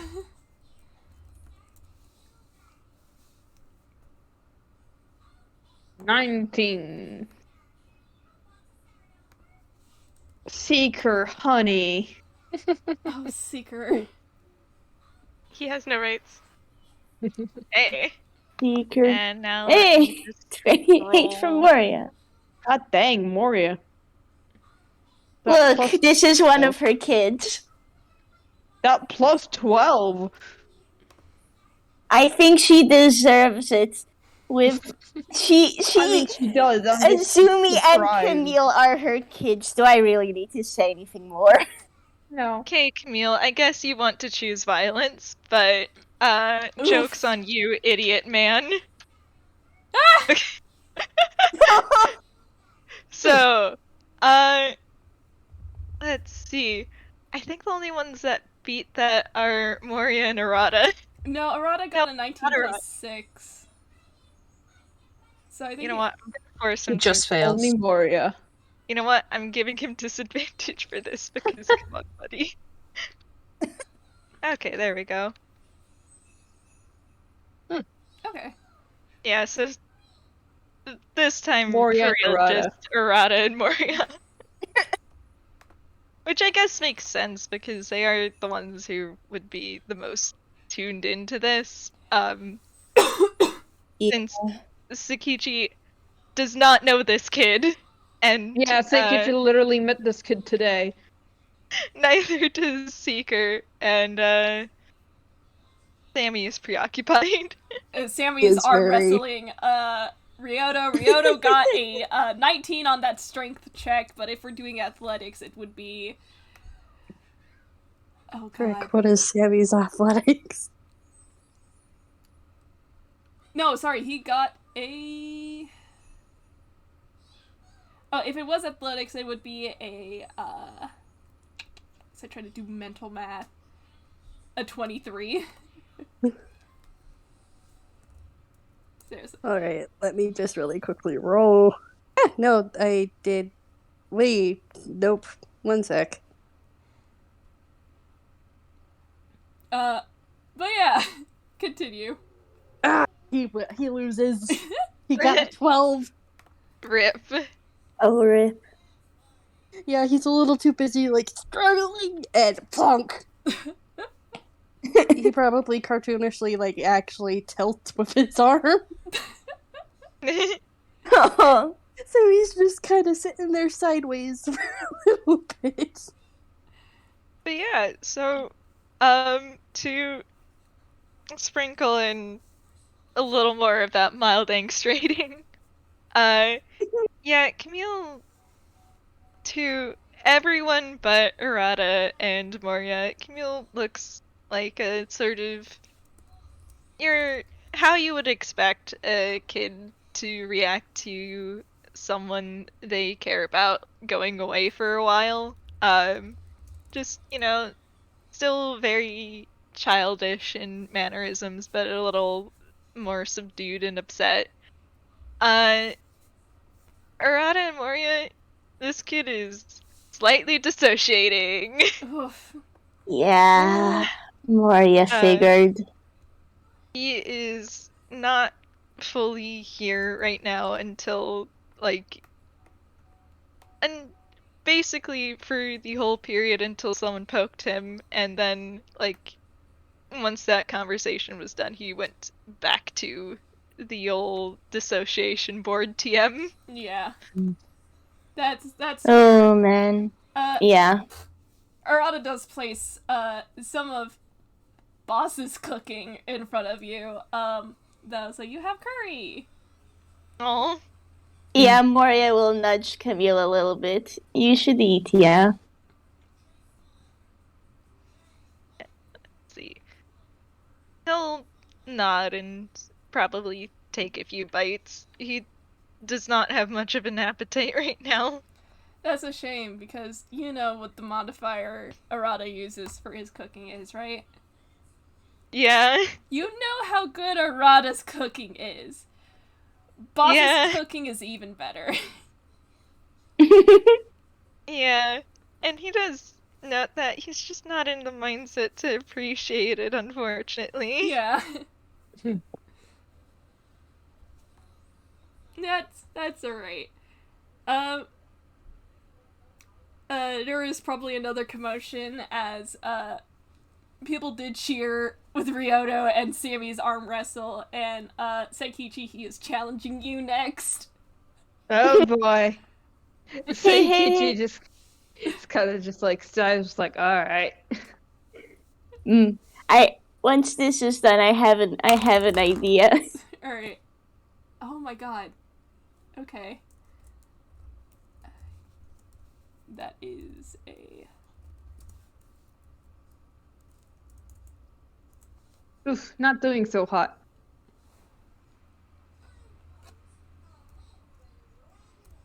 Oh my god! Oh It's my a god. tie. Higher modifier wins? Yeah, you see Ryota just go. It is a very close competition, and he just goes down, like his arm just buckles, and there is a lot of cheering and just a lot of yeah, Gramps. Someone yelled, Gramps still got it, and he just face palms. Hey, when that happens, there's like a pause, then Moria is just wanna have a go. You know what? Sure. Don't have anything to lose.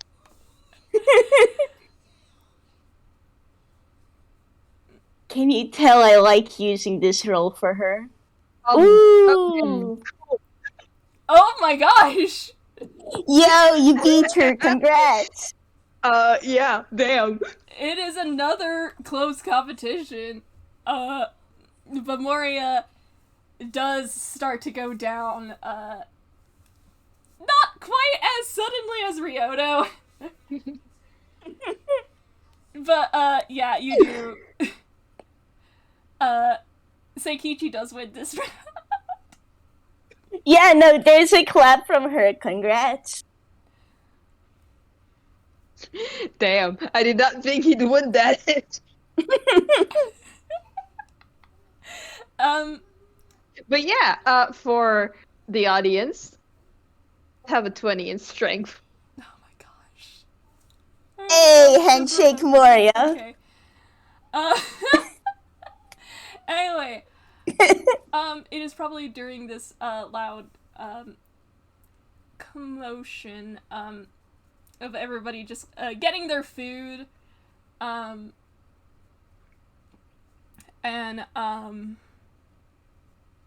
this arm wrestling competition going on. Does Seeker want to talk to anybody at all? I'm good. Alright, cool.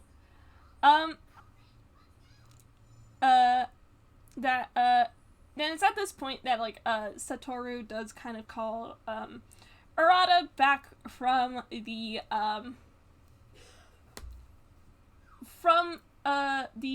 group, back towards the counter, and, Satoru, hands him a book, and, what does he say? He says, your old school counselor came by a while ago, and he left this here, so if you're going out to see him, you better give this back to him, okay? And Arata nods, and he looks over the book, before he, heads back, to sit down with everybody else. Sammy is curiously looking. He's just like, Alright, yeah, no, if you're looking at it, Sammy, because I do think he will sit next to you, the book, I'm not gonna come up with the title on the spot, but you do know that it is a nonfiction, excuse me, it is a nonfiction book, that seems to deal with, something called cognitive science. And that is science with a P. Like And a house of Professor- leaves in here. Huh. I am rolling intelligence to see if Sammy can piece together. Whoop, that's I forgot the roll. Roll D. Can Professor see this, like, from where he is at the table? I mean, he's not hiding it per se, but yeah, you can see it. He Oh. got a 6. He's just Sammy, staring no, at this, honey. and just his shading is Sure completely gray, and there are question marks all above his head. And he's like, "What was it?" Yeah, This Camille, sure do be a book. Camille might try to sneak a peek, because even if he's dissociating, he is a nosy little shit. Yeah, it sure is a book on cognitive science. I will say that it is a very thin book. It is, even though it is a non-fiction, and it does seem to be like a little bit of an explanation onto it, there doesn't seem to be a lot on the subject. Mm-hmm. But yeah, that's a book that got left behind by someone Arata knows. Arata, where did you get that? This is, apparently Doc likes to come by here a bit. It's his, so I have to give it back to him at some point. Doc. Your old, counselor? Yeah. Oh. Sammy's just sitting here trying to figure out what cognitive and the P science means. I think He's Moria got the will. equations above his head, trying to figure it out. It's not making sense. I Oh, buddy. think seeing that Moria is just gonna come and tell what's the book about. Arata's about to say something, but Ichika snatches the book out of his hands.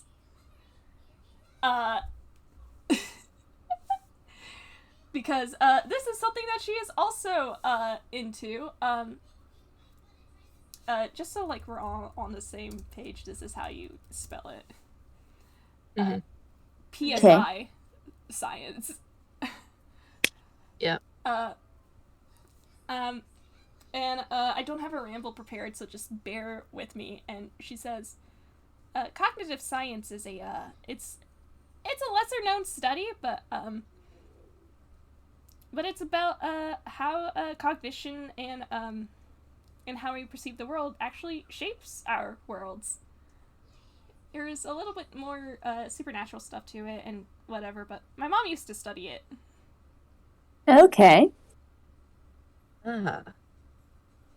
Well, if this doc knows anything about this, it might be worth asking.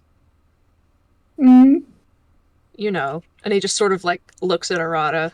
Oh yeah, Arata just Arata nods, like he does pick up what you're putting down, and he kind of just puts the book back in his bag.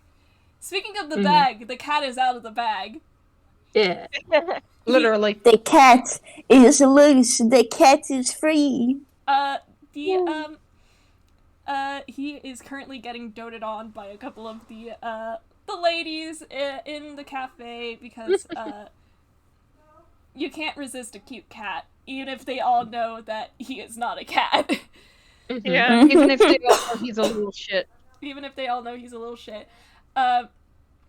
You see one of them, a blonde girl with pigtails, is like holding a bit of like a piece of like the chicken from the curry out of his reach, and he is trying to like grab it in his paws. They're just playing like that.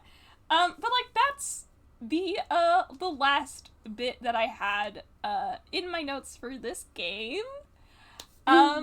I will say, if you guys do need like a place to stay, there is an individual here in the Greece. Her name is Hatsumi, and she is more than willing. She is more than willing to help you find a place to stay, aka she is going to get you a hotel. That is not what I wanted. Give me a second. As I find her really short ref. This is the best I got. She is a very polite young lady, and she does explain that she is more than willing to help you guys get situated during your stay in Okashima. But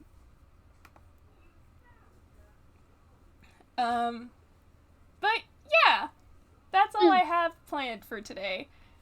Whatever happens next in the Yeddo trip is going to be part of the sort of soft side investigation into Azumi's revival. But that's all that I got on my end. Do we have anything else we want to add, gang? I don't have on my end anything. I just want to say, Sammy rolled a 19 when Ichika gave an explanation, and I just want to say that there's a light bulb that goes off on his head, and he just looks at Arata and goes, "Oh!" His spirit rogue stuff. Yeah! He Finally gets it. Question, does Seiki know Sammy's a spirit rogue? At this point, I would say yes. Okay, cool. Does Sammy know Seikichi is a spirit rogue? I look at Avi. Would Arata have told him about the Strikers plot? Yes. Then he will know.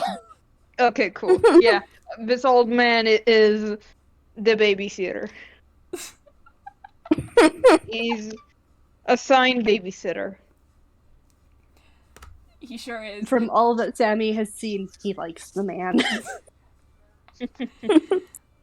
Anyway, that is, if nothing else, that's it for today. Thank you everyone so much, for listening, both now and in the future, and thank you so much to my lovely, wonderful, wonderful players for joining me in this, very, I say game, it really was just an extended FPS. We did have a DM, though. We did have a DM. Yeah, and it was fun. Thank you for letting me be a guest star in here. That was fun. Oh, hell This yeah. was fantastic, Avi. Thank you. Yeah, thank you. Yes. Yes. I blew a kiss to all of you. And for those of you who do not like kisses, I give you a head nod. Little kiss. But for now, we are going to bid you all a good time zone. Bye-bye! Bye. Bye.